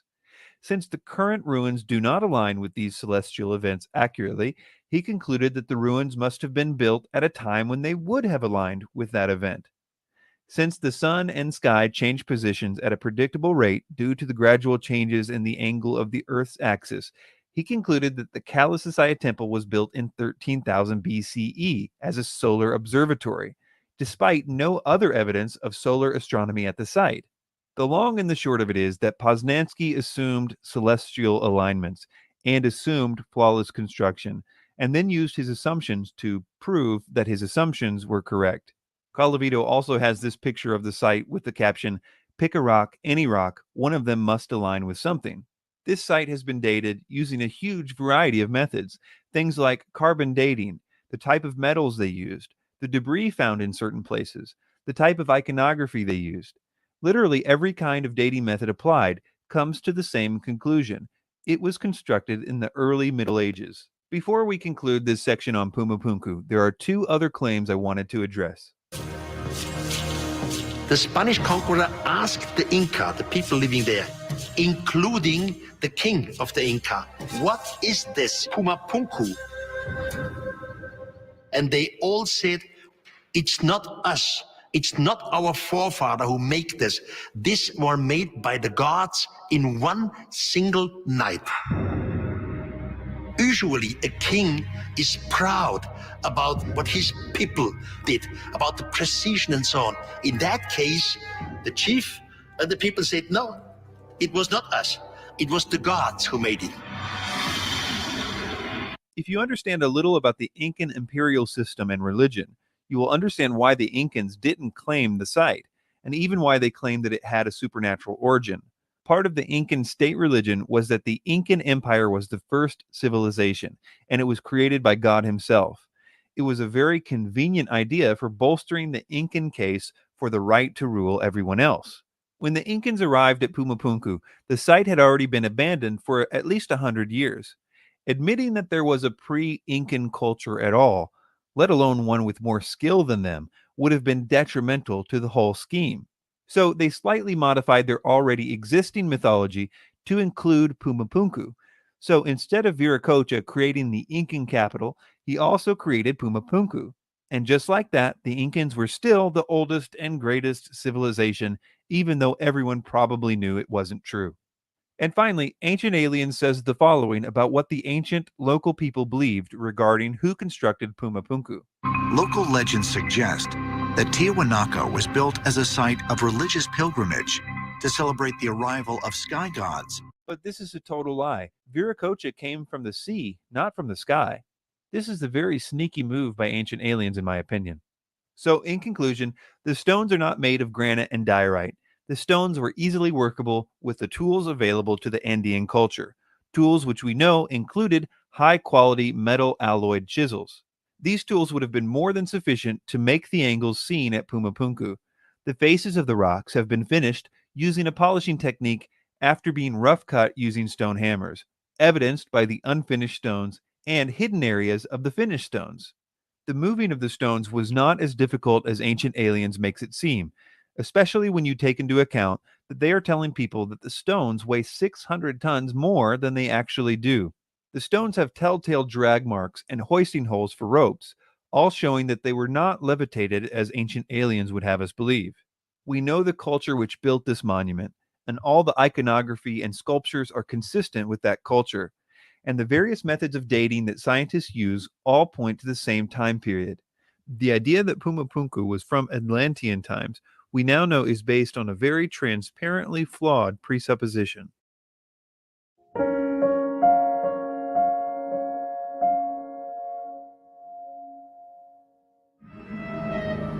Perhaps the most familiar and most mysterious From one fraud to the next. From one fraud to the next fraud. To the next fraud. Now, there's a lot of deception going on here. And there's no need for it. There's no need for it. So it just lets me know that there's an agenda. You know, it's not about the facts. It's not about the truth. So we're going to have to be able to discern when people are coming to prey on us, to use us as an opportunity to make money. When people think that we're gullible, that we will believe anything. Like, we got to prove them wrong. We must prove them wrong. megalithic structure in all the world is the Great Pyramid of Giza. The enormous size and weight of the stones, multiplied by the sheer number of them, makes one thing certain. The construction of the Great Pyramid remains one of the greatest marvels and mysteries of architectural engineering. The pyramids at Giza are marvels of engineering, and there are many theories about how they were constructed, from the mundane to the fantastic. There are all kinds of theories on how the Great Pyramid of Giza was built. So many theories, you just sit back and shake your head. And that includes ET visitations, levitating the blocks with some kind of sound system. One place we can learn a lot about Egyptian stone cutting methods is from the so-called unfinished obelisk. Here we have a 1,000-ton obelisk made of granite, which was abandoned midway through the project because of a crack that developed. These niggas is perfectionists. The Egyptians were perfectionists. And it's things like this that allows us to get a glimpse of the past. So, I don't know if you guys know how big an obelisk is, but that motherfucker's huge, right? So imagine them working on one and having to abandon the project because a part of the fucking obelisk cracked. Because this ain't a couple pieces of blocks that they put together. This is one fucking piece of stone that they're cutting. And these niggas cut that shit out the ground, out the mountain. They'll cut that shit in whole pieces. And it's amazing. It's amazing, right? But in our modern mind, we can't imagine it happening because the amount of work it would take is like, nah, it's not possible. But what we learn is that it absolutely was possible. Just saying, good afternoon. It absolutely was possible because you had different time periods, and this is an era when people worked for the king. Like, everybody did everything for the motherfucking king. So if the king said he wanted a building built, everybody built that motherfucker. Everybody built that motherfucker. So it wasn't a shortage of people. to make sure that this shit, the type of shit that would have took years, can be done in fucking months. They had the people to do it. You got 1,000 people cutting one stone at the same time. That shit gonna be cut, trust me. But we have to understand that in order to get a perspective. Stone, because it is unfinished, gives us direct insight into how they cut and shaped granite, as well as other stones. On the sides, we can see how these stones were separated from the quarry. A team of workers would line up side by side and pound their sections with a diorite pounding stone. Such pounding stones can be found all over this and other quarries in Egypt.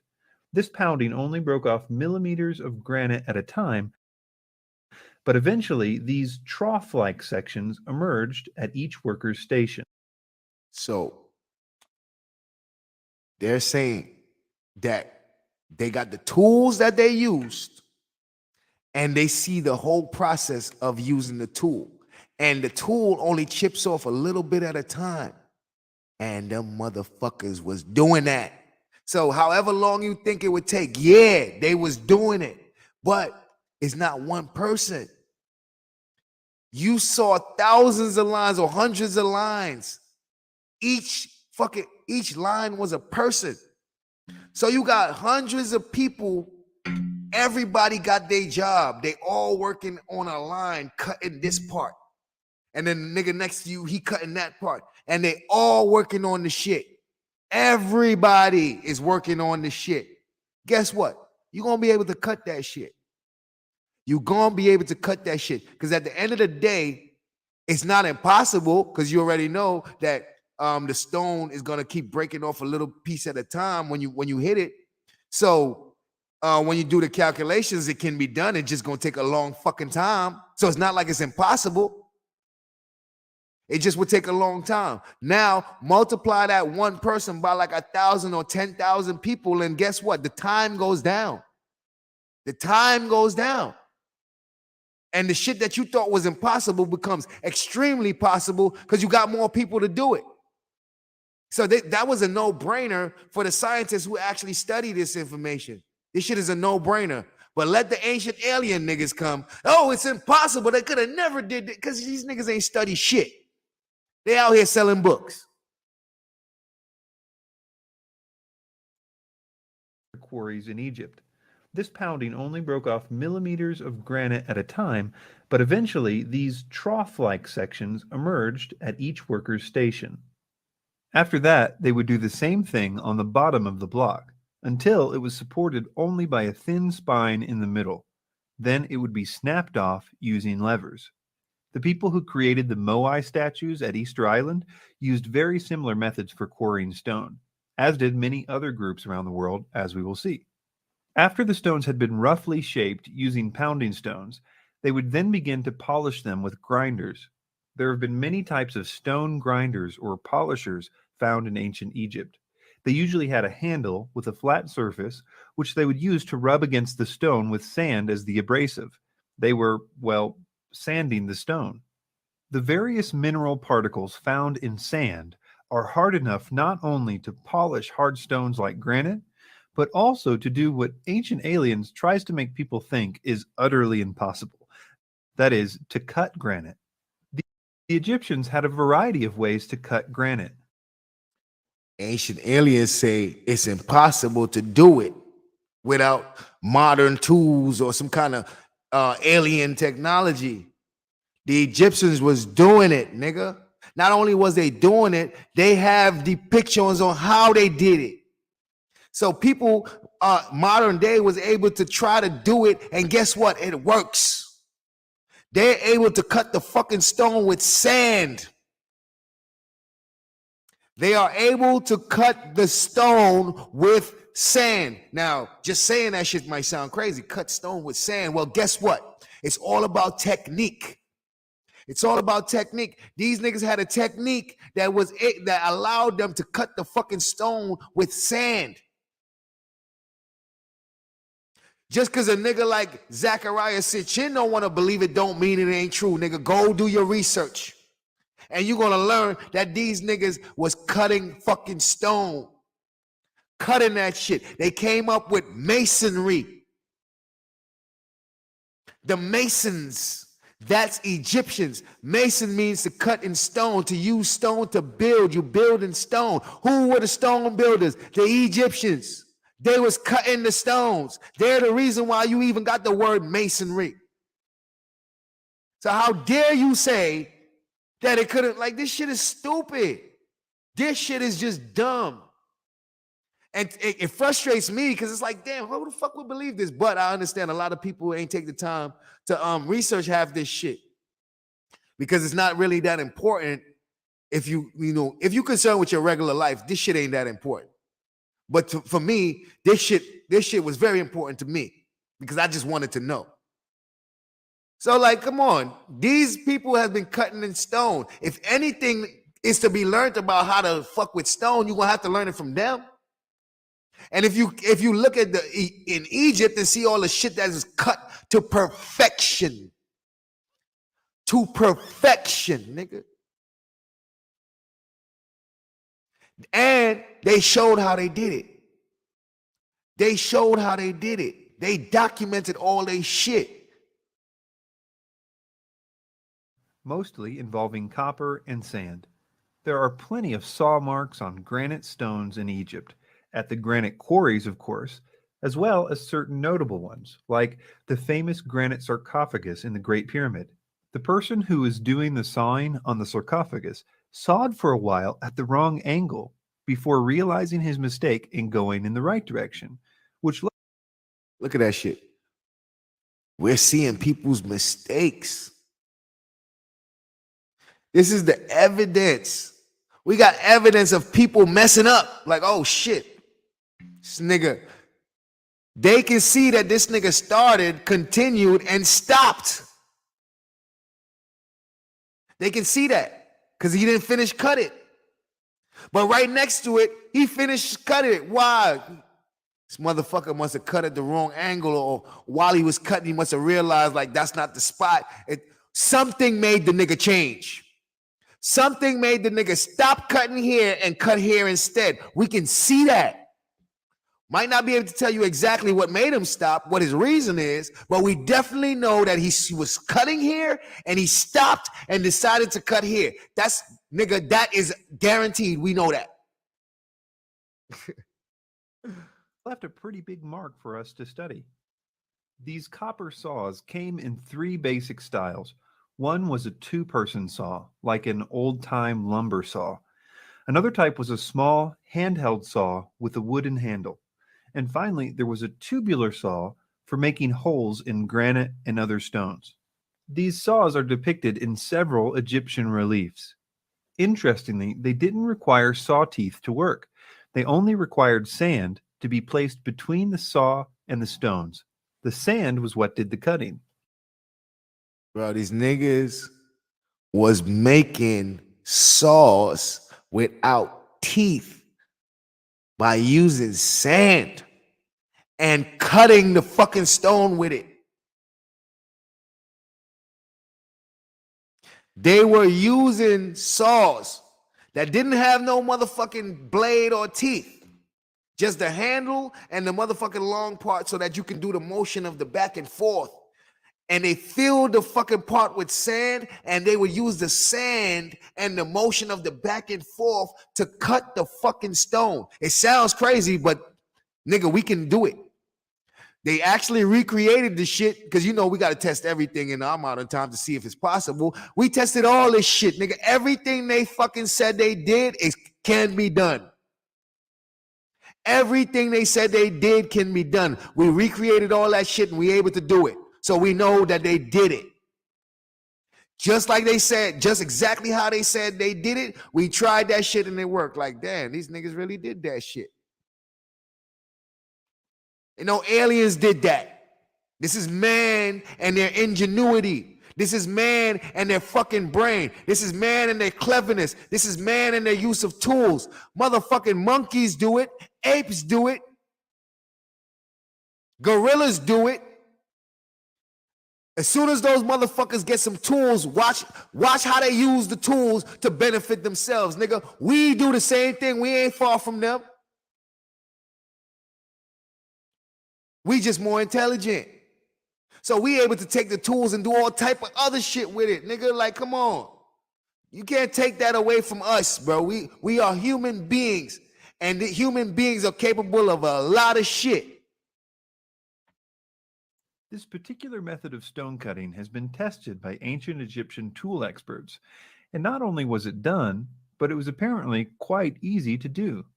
However, sawing granite with copper was expensive because the copper would wear out somewhat quickly. Therefore, you mostly see granite in ancient Egypt being worked with pounding stones, finished with grinders and chisels. The saw work was reserved primarily for royal projects, like that of the sarcophagus.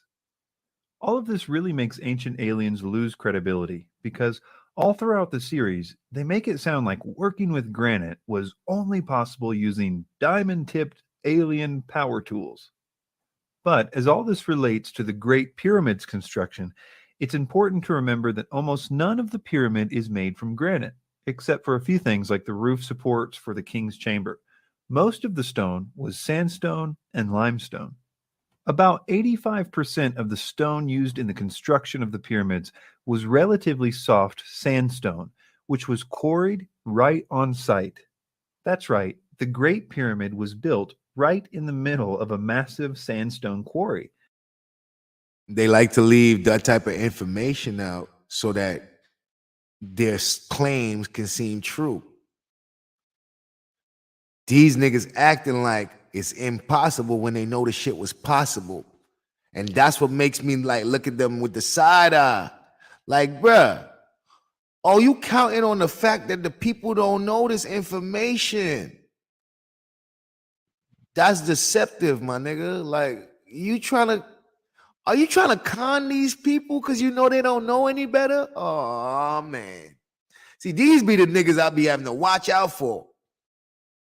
Which was no doubt at least one factor in choosing the location to build it. The other 15% of the stones, like that of limestone and granite, would have to be brought in from a slightly further away location.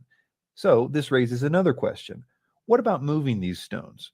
Surely the only way is by levitation, as Ancient Aliens claims. In order to really move massive amounts of stone like that, they would have had to have been levitated. Black Pearl, that is a fact. That's exactly what it was. That's exactly what it was. And as we see, you see how efficient a fucking assembly work line is, right? Imagine that with thousands of people all working for the king. They don't got to clock in. Ain't no 8-hour a day shift. Ain't none of that rules that apply to make us feel like, oh, I'm not doing that, or I don't have to do that. Nigga, everybody was working. If your ass was a part of the village, nigga, you worked on that project. You was in the assembly line somehow. So this is the thing. It's like, bro, we can't imagine it now with our minds, but don't put our minds on those people. Try to put yourself in their minds so that you can have the outlook. Like, bro, we in a village. We in villages and shit, nigga. It's thousands of years ago, and the king says we building a project, nigga. What you think? You independent woman or you're an independent man that you don't gotta do this because you gonna worry about you and your family, nigga? That's not how it worked back then. It ain't no you and your family, nigga. It's you, your family, and the king. Fuck you, man. So it's like once you understand that dynamic, you happy to go help build. You happy to go help work on the assembly line, nigga. Everybody's doing it. The whole city. And then when it's done, everybody celebrate, nigga. Everybody built that. Somehow made weightless and then just moved through the air by some kind of device, perhaps even a handheld kind of device like some beam weapon. If levitation was the way that the ancient Egyptians moved stones, they had a funny way of showing it, because there are plenty of depictions of them using wooden sleds to move everything from blocks the size and shape of the ones used for the pyramid to massive 1,000-ton monuments and obelisks. So this is way before all them other shit. These niggas had sleds. Like how they having them white boys in the snow got the dogs pulling the sled. These niggas had the same exact concept in the sand. They're like, yo, we got a sled. We're going to have cows and camels and all that pulling us through the motherfucking sand and all that. And we're going to get these like, come on, bro. It's not fucking rocket science. For them to make it seem like this shit is so impossible is what makes me feel like, damn, these niggas fucked up. These ancient alien niggas is disrespectful because they think people stupid and they think people don't even research nothing.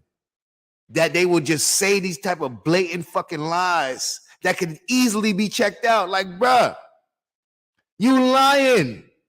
And like, how you even get this information? Where are you getting this shit from? Like, oh, then I realized, oh, it's not about the truth. These niggas selling a book. They selling books.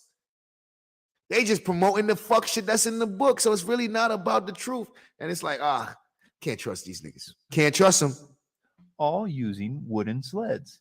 They even had a hieroglyph for the word sled, which they used often. In fact, 3 such sleds have been found intact by archaeologists, and they have all kinds of places to attach ropes to. They found the sleds intact. So we got the actual sled to work with to show y'all that these niggas was strapping them shits up like how you use bungee cords or when you got something on top of the car and you strap that motherfucker down. These niggas, this was their car. They were strapping down large, heavy objects and shit that they couldn't carry with their hands to these things and pulling it. They got evidence of it. Why would you disregard this information to go with the information that sounds even more fucking crazier? The one that harder to even fucking accomplish. Levitation, nigga?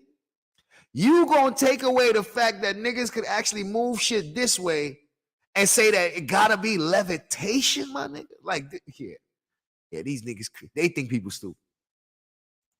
Speaking of ropes, ropes made out of papyrus and other materials have been found in Egypt, some of them with a massive circumference, suggesting that they were used for extremely heavy objects. Boats were used for stones that needed to be imported. In fact, a channel was dug from the Nile to the construction site, so no stone had to be dragged very far anyway. Bruh, they was using the water to move extremely heavy stones. Then they fucking made a canal from the fucking river to the fucking building site so that the water could just float whatever the fuck they wanted down straight to where they need. Like, bro, there's evidence of all this shit. So why you gotta say aliens built it? Why you gotta say aliens did it when we could show that the people built this shit, nigga? It's not hard. If you really check it out, you can see how they did it. Why y'all niggas gotta make it seem like it's so fucking outrageous that people built this shit that you gotta insert aliens in this motherfucker?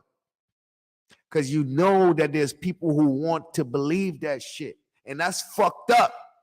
That you would use the fact that the people want to believe it to fucking lie to them and tell them what they want to hear to get their fucking money. These niggas. So, what about the construction of the pyramids? How exactly was it done?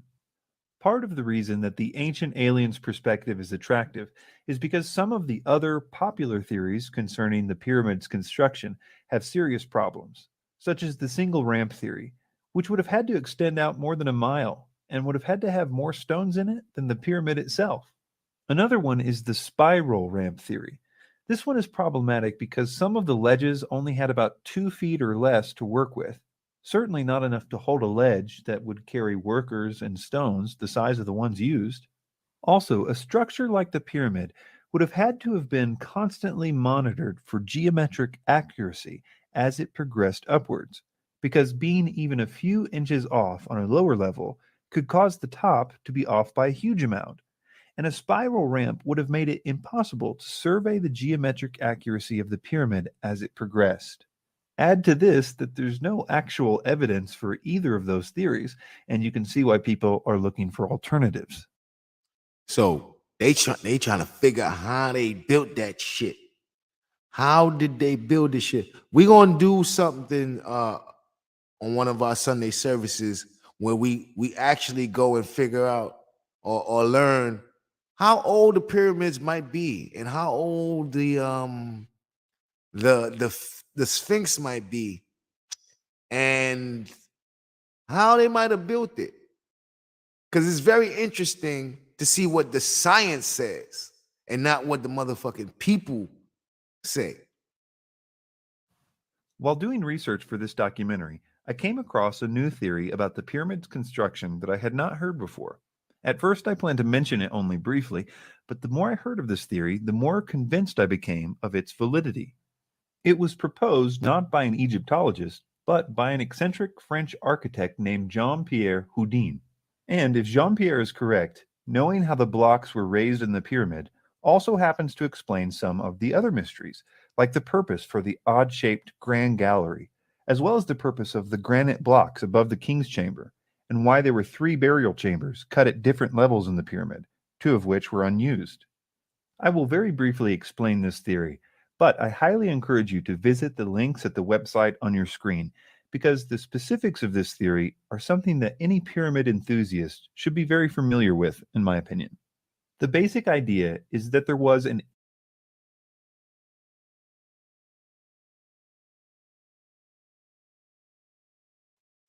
Chicky, you said which pyramids? I'm not sure what you mean, which pyramids.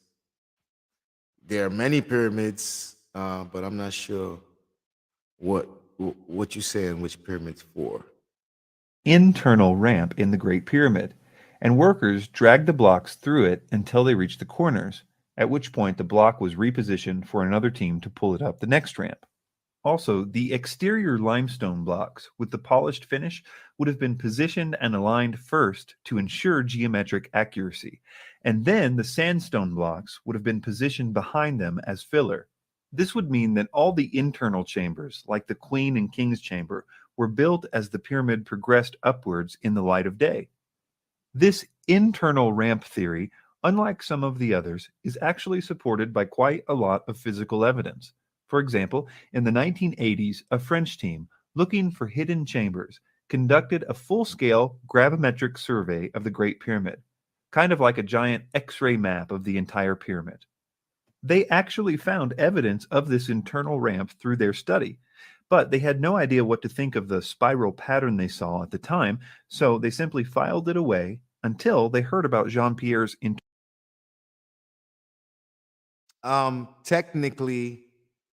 Technically, Chicky, there are pyramid. Let me turn my mic up. Testing. Let me turn my mic up. So, because this is why words is important. There are pyramid-like structures all over the world. There's only one pyramids, and that's in Egypt. Pyramid have a motherfucking point. That capstone on that fucking Great Pyramid ain't there for no reason. It shows, above all, that that is a real pyramid. You ain't got no other motherfucking pyramid on the planet except for there. Those pyramid-like structures that don't got a motherfucking cap on it, you already know that those ain't the original stone builders. The niggas that created pyramids, they pyramid got a stone. That shit got a motherfucking top to it, and it's pointed right at that motherfucking top. Because it can't be a pyramid if it don't reach that right angle at the top. Because this shit was based on some shit. Now, so there are pyramid-like structures everywhere, but the only pyramids is in Africa. internal ramp theory 14 years later. In addition, there is this notch high up on the Great Pyramid, which, according to Jean-Pierre, rests exactly on the 7% grade where you would expect to find the internal ramp, and would be at the exact place where the workers would have lifted the blocks and changed the direction for the pullers. Bob Breyer, an Egyptologist who was working with Jean-Pierre, was only allowed a few minutes to survey this notch and take a few pictures and measurements. They found that there was indeed a large space behind these stones, and they made extensive computer models with the pictures that were taken. As of 2012, the team is still waiting for clearance from the Egyptian authorities to conduct a full-scale survey of this notch. But perhaps even more interesting than this is the purpose for the Grand Gallery and the granite stones above the king's chamber. I mention them together because, according to Jean-Pierre, they are intimately connected. First, it's important to know the main difference between the Great Pyramid and the other two pyramids at Giza is that the Great Pyramid's burial chamber was inside the pyramid. The other two were underground, cut directly into the bedrock, which meant that in those two pyramids, they did not have to worry about the hundreds of thousands of tons of stone above it collapsing onto the tomb. The Great Pyramid was different. Its chambers were in the middle of the pyramid, and because of this, the designer had to get creative to prevent the stones from collapsing in on the chambers. And this is fact. This is fact.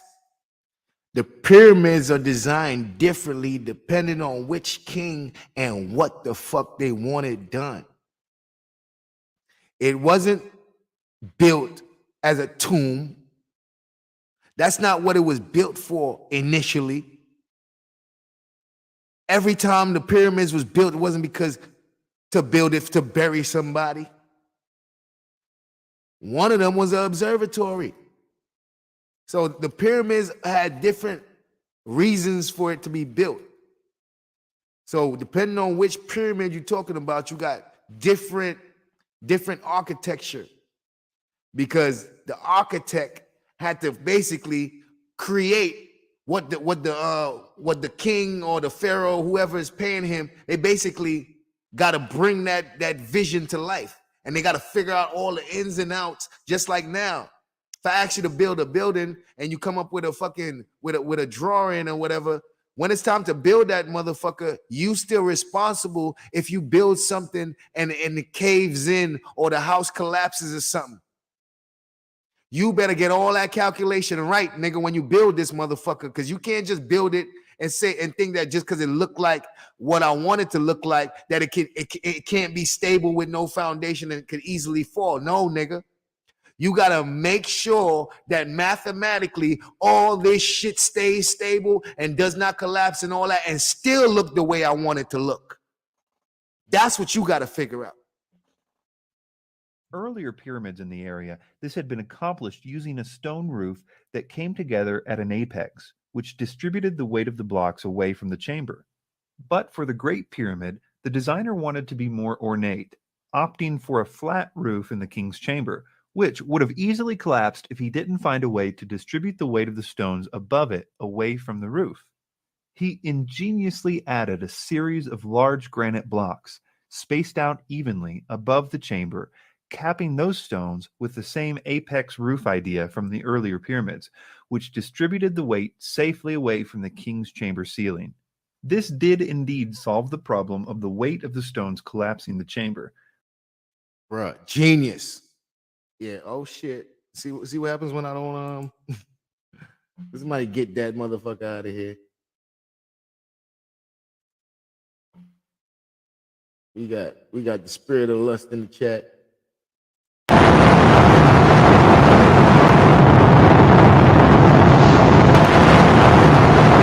They want to get flued out on Sunday? God damn. Niggas want to get flued out on a Sunday. The fuck out of the chat. Just remember, Air Draco, we're there for you. God damn. On a Sunday? Shit, these niggas don't. I told y'all, the devil don't take no days off from doing evil, so we can't take no day off from doing good, man. Telling you, that nigga working on a Sunday. Yeah, so the chamber was built, but this is the first time this was ever done.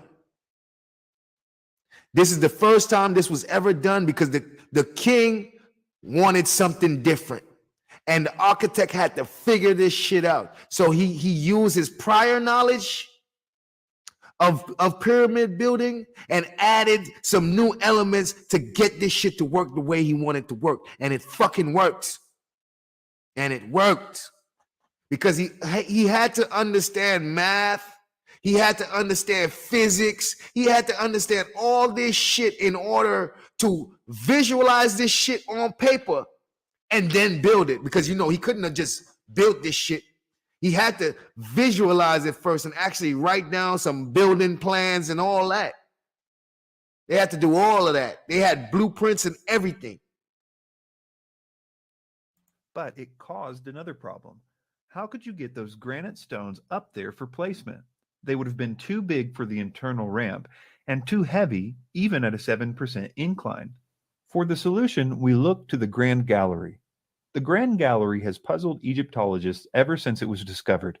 It's such an odd shape, and it doesn't seem to make sense to construct it the way it's constructed if it's simply a path to get from point A to point B. This has led to much speculation about its purpose. Jean-Pierre has proposed that the Grand Gallery was used as a massive counterweight system, where a wooden trolley was loaded with stones and rigged with ropes and was used to provide the force to lift the heaviest objects. Basically, it was the equivalent of a freight elevator. There's actually a lot of physical evidence for this too, and it explains all kinds of peculiar details about the Grand Gallery. For example, the odd holes in the so-called benches of the Grand Gallery were used to connect a wooden guide system for the trolley.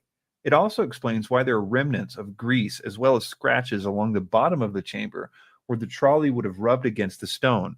It was apparently lubricated to make it run smoother.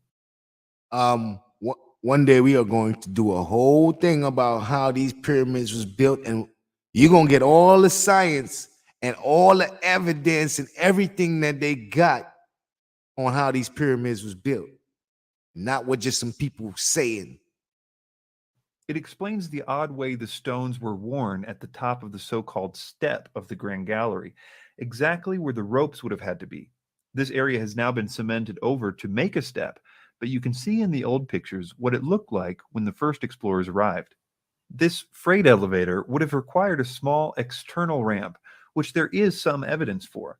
And even those who oppose the long single ramp theory agree that there probably was a small ramp at the beginning of the construction.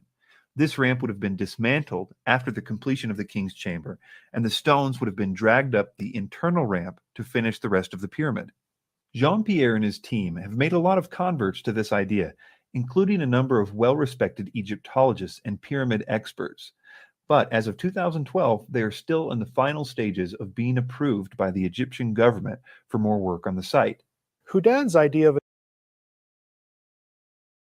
I want to point out that the Egyptian government is Muslim and they believe in Allah, and they only use the pyramids and Egypt as exploitation to make money. They have no care. They don't give a fuck about no pharaoh. They don't give a fuck about Egypt or the pyramids or none of that shit. And they hate the fact that the actual artifacts that can be found in Egypt can make religion look like it's not real. The artifacts that are found in Egypt will show that Muslim, Christianity, Judaism, all that shit was made the fuck up. That's what the artifacts in Egypt shows. So the Egyptian government, the Muslim Egyptian government, plays a real money game where they don't allow people to dig. It's a lot of politics involved. And with the technology that we have and the satellites, we can see that there is entire cities underneath the sand in Egypt.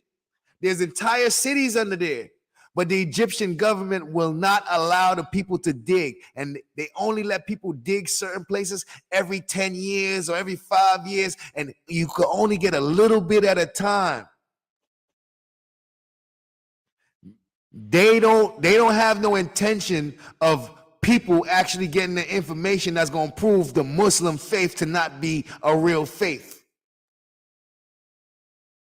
For instance, they won't allow nobody to go dig up the motherfucking mosque to see what's under there. They won't allow nobody to go see if the tomb of Muhammad is really where it's at. They won't allow people, because if you go and you find out that it's not true, their whole religion is dead. So they take a real approach, like they don't really like the information that you can get from the pyramids because it's infidel shit. It's basically against their God. So they're not gonna be excited to help people discover the truth in Egypt and what's really underneath the sand and all that. The Egyptian government is not excited and would rather not participate or even allow people to do that. However, the pyramids is big fucking business. Big money is the reason people go to Egypt every fucking year. So they have to use that shit. And they have to fucking glorify the pyramid and all that. Even though in the motherfucking Bible, in the religion, the fucking Pharaoh is the motherfucking devil. Egypt, God hates Egypt. So they gotta do this shit to get the money, because if it was up to them, they would destroy them fucking pyramids. If it was up to them, they'll blow them shits the fuck up. But because that shit is so much money, so much tourism, so much everything, and now they're in control of the shit, yeah, they're not gonna blow up that. But what they did start doing is they stopped allowing people to take pictures in the pyramids. They stopped allowing people to do video in the pyramids. And you know why? Because so much black people was going back to Egypt to actually see these pyramids and coming back and having whole documentary with proof that the people on the wall in Egypt were black people. It's proof. Because when we watch these documentaries, they usually show us a facsimile. They show us a replica of the original shit, and they usually make it a lighter version.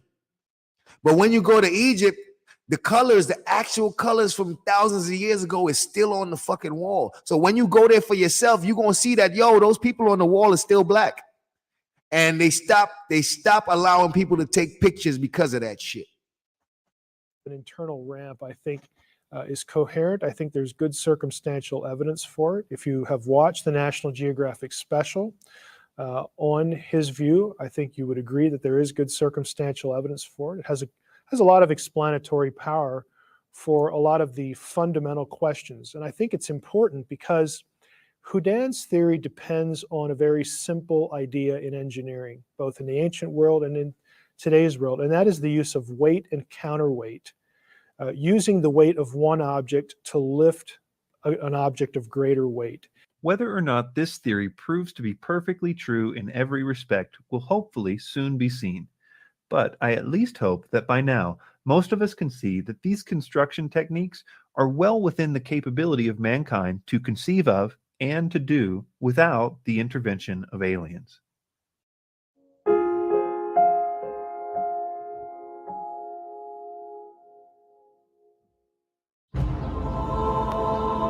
Eastern Lebanon, the Bekaa Valley. Here, at this archaeological site, stand the ruins of Heliopolis, built in the 4th century BC by Alexander. Really?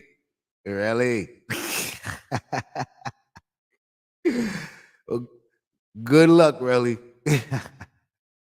Alexander the Great to honor Zeus. But beneath the Corinthian columns and remnants of both Greek and Roman architecture lie the ruins of a site that is much, much older. According to archaeologists, it dates back nearly 9,000 years.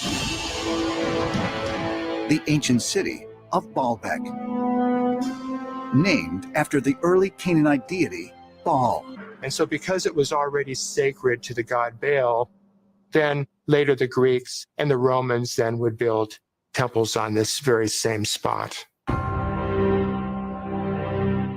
Archaeological surveys have revealed that the enormous stone foundation that lies at the base of the site dates back tens of thousands of years. But even more significant to ancient astronaut theorists is their belief that the colossal stone platform may once have served as a landing pad for space travelers. The idea that ancient aliens will try to convey is that underneath the Roman ruins lies a very old platform that was once used to launch spacecraft. God damn. Bro, these motherfuckers just be coming up with, like, a landing pad for spacecraft and all that. Like, how you get that though? Like, damn, how you come to that conclusion though? Like, look how extreme that is. But nothing's extreme when you believe in dragons and motherfucking flying tigers, and you know what I mean? Like, once you can rationalize that type of shit as being real, then you can any of this shit could be possible to you. Because once you start thinking that motherfuckers coming out the earth and people living in the ground and fucking zombies is real and your body could actually be alive after you're dead and all that shit, like once you could believe shit like that, you could believe anything. We watch the next clip. Listen for the first thing they cite as evidence for this claim. Well, what was originally there before the Roman temple was this spaceport platform that was apparently used for extraterrestrials coming and going on planet Earth. As evidence, researchers point to the gigantic megalithic stones incorporated into the foundation, each weighing between 800 to 1,200 tons, and perfectly fitted together. These three stones they're referring to are called the trilithons, and the heaviest of the three is 800 tons, not 1,200 tons as they say. There are two other stones that are heavier than this around the area, but they are unused, still connected to the bedrock in the quarries, and thus are obviously not part of the trilithons. I don't know why these niggas keep getting numbers wrong. What is up with these niggas that they keep giving out the wrong numbers? The way the information is presented about these three stones leads the viewer to believe that they are part of the foundation or platform of the Baalbek site. What they want the viewer to think is that spacecraft lifted off and landed on the stones of this platform. They also claim that these three stones cannot be of Roman construction, as the mainstream archaeologists believe, but they say that they were part of the earliest structure at the Baalbek site, and that the Greeks and Romans only built on top of this ancient foundation. And it is true that there was a very old pre-Roman temple at this site, but we will learn more about that later. Our focus at the moment is the Trilithon stones. Ancient Alien says that these three stones are the real mystery of Baalbek. This is the real mystery of Baalbek, how these stones came to be there, why they were placed there, and specifically how they were transported into place, because some of the stones are of such magnitude that modern machinery is incapable of putting them there, but somehow our ancestors were able to do this. To solve this mystery, we need to first understand that these three stones do not form the foundation of Baalbek, as is so often suggested. The Trilithon stones lay end to end, or long ways, and are part of the narrow wall on the western end of the complex. They are most certainly not the foundation, nor do they constitute a platform, and it would be very awkward for a spaceship to land on top of them, considering the space on top is so narrow. Ancient Aliens tries to make it seem like no one knows the purpose for these stones, or why they had to be so heavy. But if the moving, hoisting, and setting of such massive stones was so incredibly difficult, then who, or what, placed them there? And perhaps more importantly, why? The truth is that the purpose for this wall is very well known by archaeologists. It was a retaining wall. Retaining wall technology really improved with the Greeks because of the importance of the amphitheater in their culture. Because most amphitheaters were sunken into the ground and surrounded by earth, they needed to construct retaining walls to hold back the soil. Then the Romans came along and basically perfected the practice. The rule of thumb in retaining walls, even today, is the bigger and heavier the stones, the better the retaining wall. Also, the stones needed to be in as big of sections as possible. In other words, huge sections of uncut stone. So you telling me these niggas ain't learned that those stones was part of the retaining wall, nigga, to keep the motherfucking the earth from falling down and landslides and shit? Like, how these niggas don't be knowing that? It's no coincidence that some of the biggest single stones in the ancient world, besides Baalbek, are also used in retaining walls and by the Romans as well, as we will see. Retaining walls were especially important if there was a lot of soil erosion at the site, or if the platform you were trying to build was on a steep incline. At Baalbek, the platform was built right on the side of a huge hill, so for that reason alone, it would require a retaining wall if they intended to make a large level platform. But if you added to that a soil erosion problem, you would have two very good reasons for a huge retaining wall at Baalbek. So, does the area around Baalbek have a problem with soil erosion? The answer is yes, probably one of the biggest in the world. You can see evidence of soil erosion all around the Baalbek site. The soil from the top of the hill has been sliding down the hill into the valley below for hundreds of years. One of the leading causes of soil erosion is deforestation. If an area that once had trees has been completely cleared of those trees, the rain no longer will have anything to slow down its velocity. Normally, the rain hits tree branches and the thick foliage that accumulates on the forest floor over time. Also, the soil is kept in check by the root systems of the trees, which hold the soil in place. Lebanon has a picture of a sea. Look at that. Deforestation causes erosion. If the trees are not there to help soak up some of the water and help the soil not be flooded, the trees actually serve a great purpose in keeping the land intact. That's interesting, especially on a hill. So that's interesting. Cedar tree on its flag. Their trees have been a symbol of pride for literally millennia, the so-called cedars of Lebanon. But the forests have disappeared long ago, as they were one of the only sites for timber in the ancient Near East, and it was massively deforested in ancient times. In fact, the soil shifting is just as bad today in the Bekaa Valley. The UN in 2006 proposed a series of solutions to deal with this now full-scale environmental disaster in the Baalbek region. Homes in the region are being abandoned as their foundations shift and they become inhabitable. But although these proposed solutions by the UN may be new, this problem is an ancient one the Romans would have been well aware of. So this is clearly an issue that's been going on for thousands of years. So the people that was there had to know they would need to build these fucking retaining walls. Hence, that's the reason why these big ass stones is there. How these niggas, these ancient alien niggas don't know that puzzles me. But then again, I'm not puzzled. They do know this.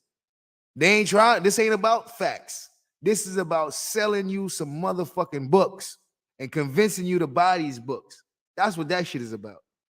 The massive trilithon stones provided the weight needed to press down and secure the stones in the wall below. This is why you only see these huge stones on one side of Baalbek, the side where the steep slope is. The idea that these stones were part of a platform and were used as a landing pad is something that requires ignorance of the layout of the site in order to believe. Well, what about the age of... So these people are ancient aliens is dependent on people's ignorance about these things. They're depending on the fact that most people don't know this information so that they can lie to them and deceive them. That's what they're counting on. This wall. Is it from the Roman period of construction, or is it from the pre-Roman Canaanite era? There is a lot of confusion about this point because there was indeed a very old pre-Roman temple on this site. The pre-Roman Canaanite temple was a pretty standard platform and altar, much like other sites built by the Canaanites, which were referred to in the Old Testament as high places. The original site was probably chosen by the Canaanites because it was indeed on a hill, as any good high place should be, but also because it was less than half a mile from the perfect stone quarry. The early versions of this temple, however, did not have a retaining wall. As the different groups added to the site over the years, the site changed drastically. The Romans alone spent 200 years doing construction at the site. Think of that.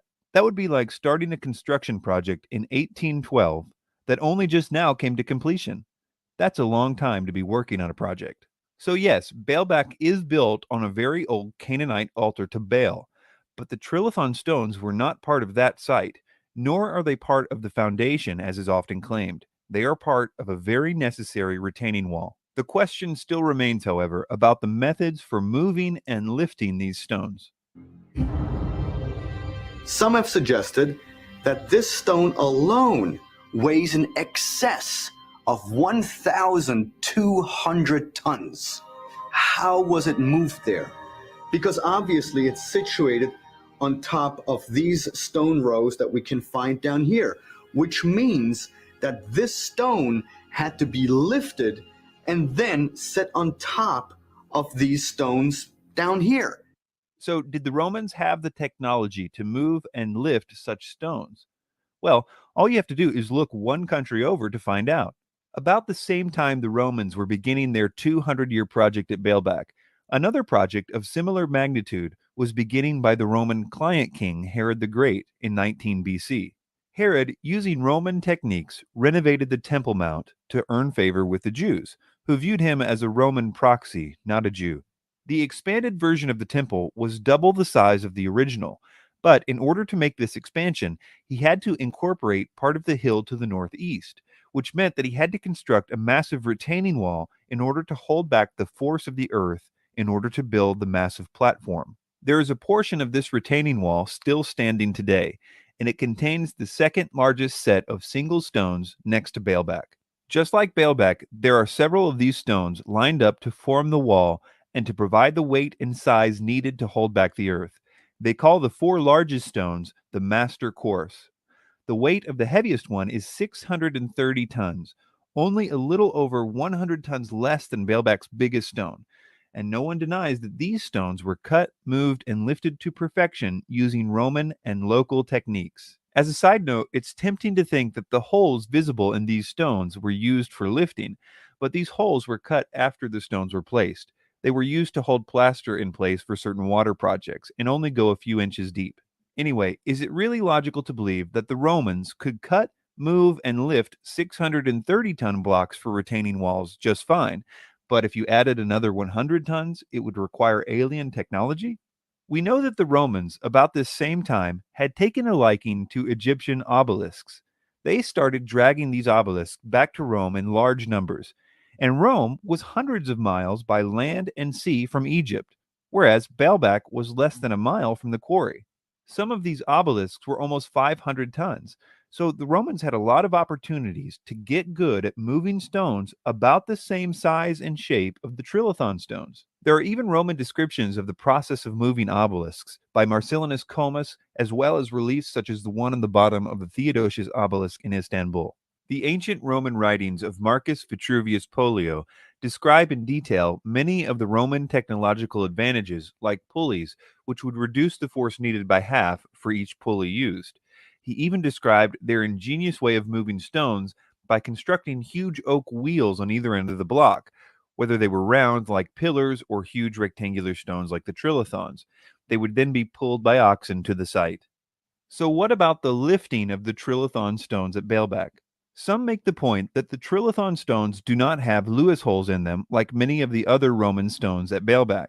Lewis holes is the name for the holes that the Romans would drill in the stones for lifting with their cranes. Yes, the Romans had cranes, and although their cranes only had a 5-ton capacity, often they would combine many of them together, which would obviously give them a greater capacity. So why don't these 3 stones contain these holes, like all the rest of the stones at Baalbek? Well, first of all, I wouldn't be so sure that they don't. No one has ever seen what is on the ends of these stones. It may very well be that they decided against a straight-up or dead lift of the trilithon stones because of their weight, and instead decided to lift up only one side of the stone. You would really only need to lift it high enough and long enough to get even the smallest brace underneath it, because at that point you would have a number of mechanical advantages and therefore options. For example, watch as this man makes a Stonehenge in his backyard all by himself using a simple counterweight method.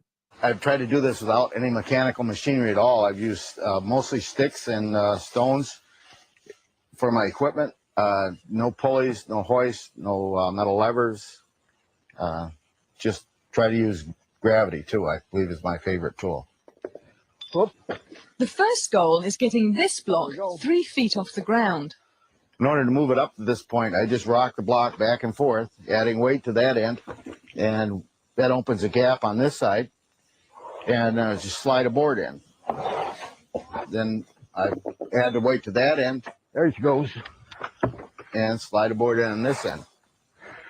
This shoring box acts like a jack, slowly raising the block. but it's not really even necessary for them to have been lifted. A French paper written by Jean-Pierre Adam meticulously details how the stones could have been moved using the specifications provided by Marcus Vitruvius Pollio by constructing roads underneath the stones on rollers, and the roads were raised to lead to the exact place of their placement, which was easy at Baalbek because of the terrain, so it wouldn't require any lifting, and then using man-powered drums and a system of capstans to pull the stones along the road. This method would have only required 144 workers to accomplish. It's also helpful for people to remember that the largest stone ever moved in the world is the so-called Thunderstone in Russia, moved in the 1700s using no modern equipment. This stone is 1.5 tons larger than the largest trilithon stone, and we know that moving it didn't require any alien technology. Well, what about this claim? What's really interesting about Baalbek is it's always been known as the landing place. There's an actual text from Sumerian times called the Epic of Gilgamesh. Gilgamesh actually claims to have seen rockets descend and ascend from Baalbek, the landing place. These claims come directly from the writings of Zechariah Sitchin. Yeah, because ain't no historical nothing says nothing about no spaceships or rocket ships or nothing. Ain't no historical documents talks about that. These niggas saying all that shit. Zechariah Sitchin writes all that shit in his books. And they are totally untrue. Baalbek was not called the landing place, and the Epic of Gilgamesh never speaks of rockets ascending and descending anywhere in it. If you're going to make these assertions, okay, I would want the passage. I want to see the passage in Gilgamesh that names Baalbek specifically. Okay, I'm naturally skeptical that there is such a passage, but if you're going to make this claim, you have to be able to establish with certainty, not even just a general region. You have to establish with certainty that these are the stones, or that these stones are what is being referred to in any given text. Sitchin, when making this claim in his book, never tells the reader where they can find this in the Epic of Gilgamesh. This is probably because it makes it harder for the reader to check his facts. Yeah, I have personally found the writings of Sitchin very frustrating from the perspective of a scholar and an academic, which is what I am. It's sort of reflexively what I look for. It's very hard to follow his trail because he just doesn't cite sources. Even if he cites a source, for instance, an ancient text, he doesn't give you sort of the chapter and verse. He doesn't give you the tablet numbers, the line numbers. And I have. You see, these dudes get disqualified when it comes to scholarship. They just making wild claims and getting people to believe it. They don't got no facts to back up none of their shit. And the people that are in the field don't agree with them. Sunrise, thank you for coming. The people that are in the field don't agree with these people. The people that are doing the work, they don't agree with them. But these dudes who don't do the work is out here spewing all this rumors and false information and getting people to believe it. And the only reason people is believing it is because a lot of people don't know how to validate information.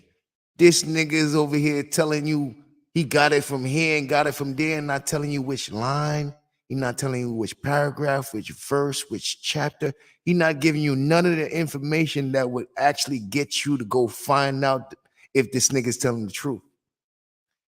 These niggas is wording the shit a certain way so that you just believe it. And they throw out names and references and places and people and times and they do that, and that kind of gets your mind to believe they might know what they talking about because they're saying some stuff about some things that you already know. So they probably do know what they talking about. No, these motherfuckers be lying. And if we learn how to validate information, we'll be able to ask the right questions. And when it's time to go check out the information, we'll know how to look for it. To look at it and say, it's either really lazy or he doesn't want you to be able to check up on him. It's one or the other. I will link the actual section of the epic as well as a link to the online resources to check the Sumerian text for yourselves at the website ancientaliensdebunked.com. Nowadays, all the Sumerian tablets, including their own dictionaries, are searchable online. Yes, the Sumerians wrote their own extensive and detailed dictionaries, so we don't have to trust Sitchin or anyone else. We can basically just ask the Sumerians what they thought a word meant. And it becomes painfully obvious to anyone that cares enough to look that Sitchin was at best totally incompetent as a translator, and at worst, a scam artist. A scam artist. A scam artist. A scam artist. See SitchinIsWrong.com to begin your journey in losing any confidence in the so-called translations of Zecharia Sitchin. In conclusion, the Trilithon stones are part of a necessary retaining wall, not a foundation, and such walls were common to the Greeks and Romans. The retaining wall was not part of the simple, original, much smaller temple at Baalbek, and we know from other retaining walls of similar size, built by the Romans at the same time and in the same area, that they were more than capable of moving and placing stones of that size and shape, also evidenced by their ability to move obelisks. This is especially true if you gave them over 200 years in which to do it.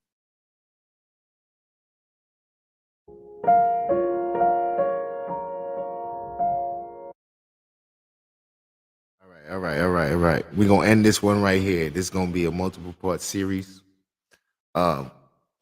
Today, we have learned that the people in the Ancient Alien series, they are determined to deceive. We are gonna go through all their claims. We're gonna see what they're saying and if they're saying anything that makes any sense. And so far, we see there's been a lot of lies, a lot of deception, and there's reason for this. And it's mainly because they're selling a book.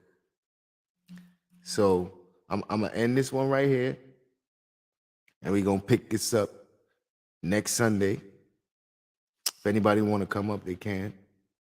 But for now, we're gonna finish this one off right here. George Smith, salute. Sunrise 71. Yo, it's Mike. Chicky's channel. Jason the Free Thinker. Fenici. Black Pearl. Cynthia Hoggart. Relly Time TV. Uncle L. Simply Erica. Evol May. Shout out to everybody for pulling up. Heck Money, just saying. Let's see who all was in here. Hit that like button if y'all haven't already. 27 Darren. Yeah, so this aliens discussion, man. Miss Highly Favored, Miss Eve. Yeah, this alien discussion. I think people got to understand the science part before they accept the claims.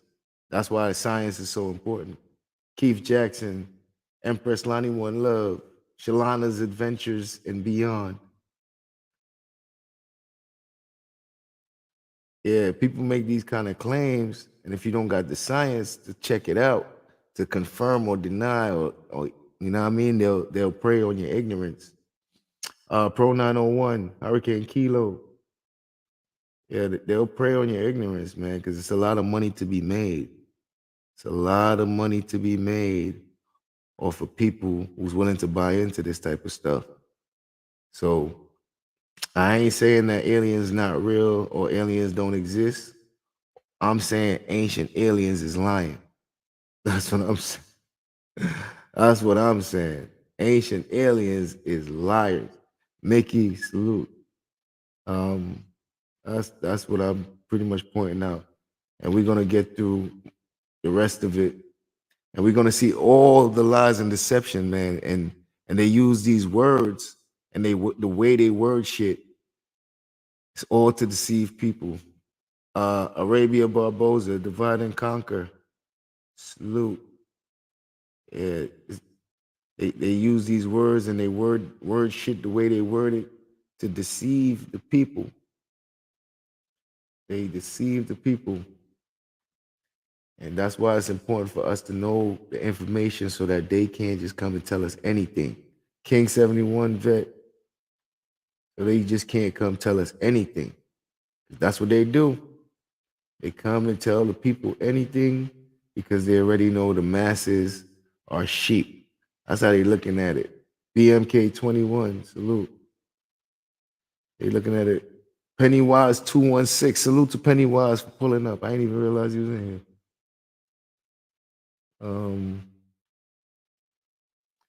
Yeah, they look at the masses like they sheep, man. And they treat people that way. And that's why I get insulted the most, because I look at it like, yo, see, they looking at us like we stupid. That's why they doing this shit. Kenwood, salute. They looking at us like we stupid, bro.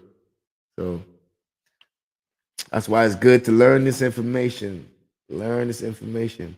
So that whole ancient aliens debacle, that shit ain't about fact. That shit is about selling those books. All those people on there have books to sell about the same subject. So they all in on it. Joe Sinatra. They all in on it.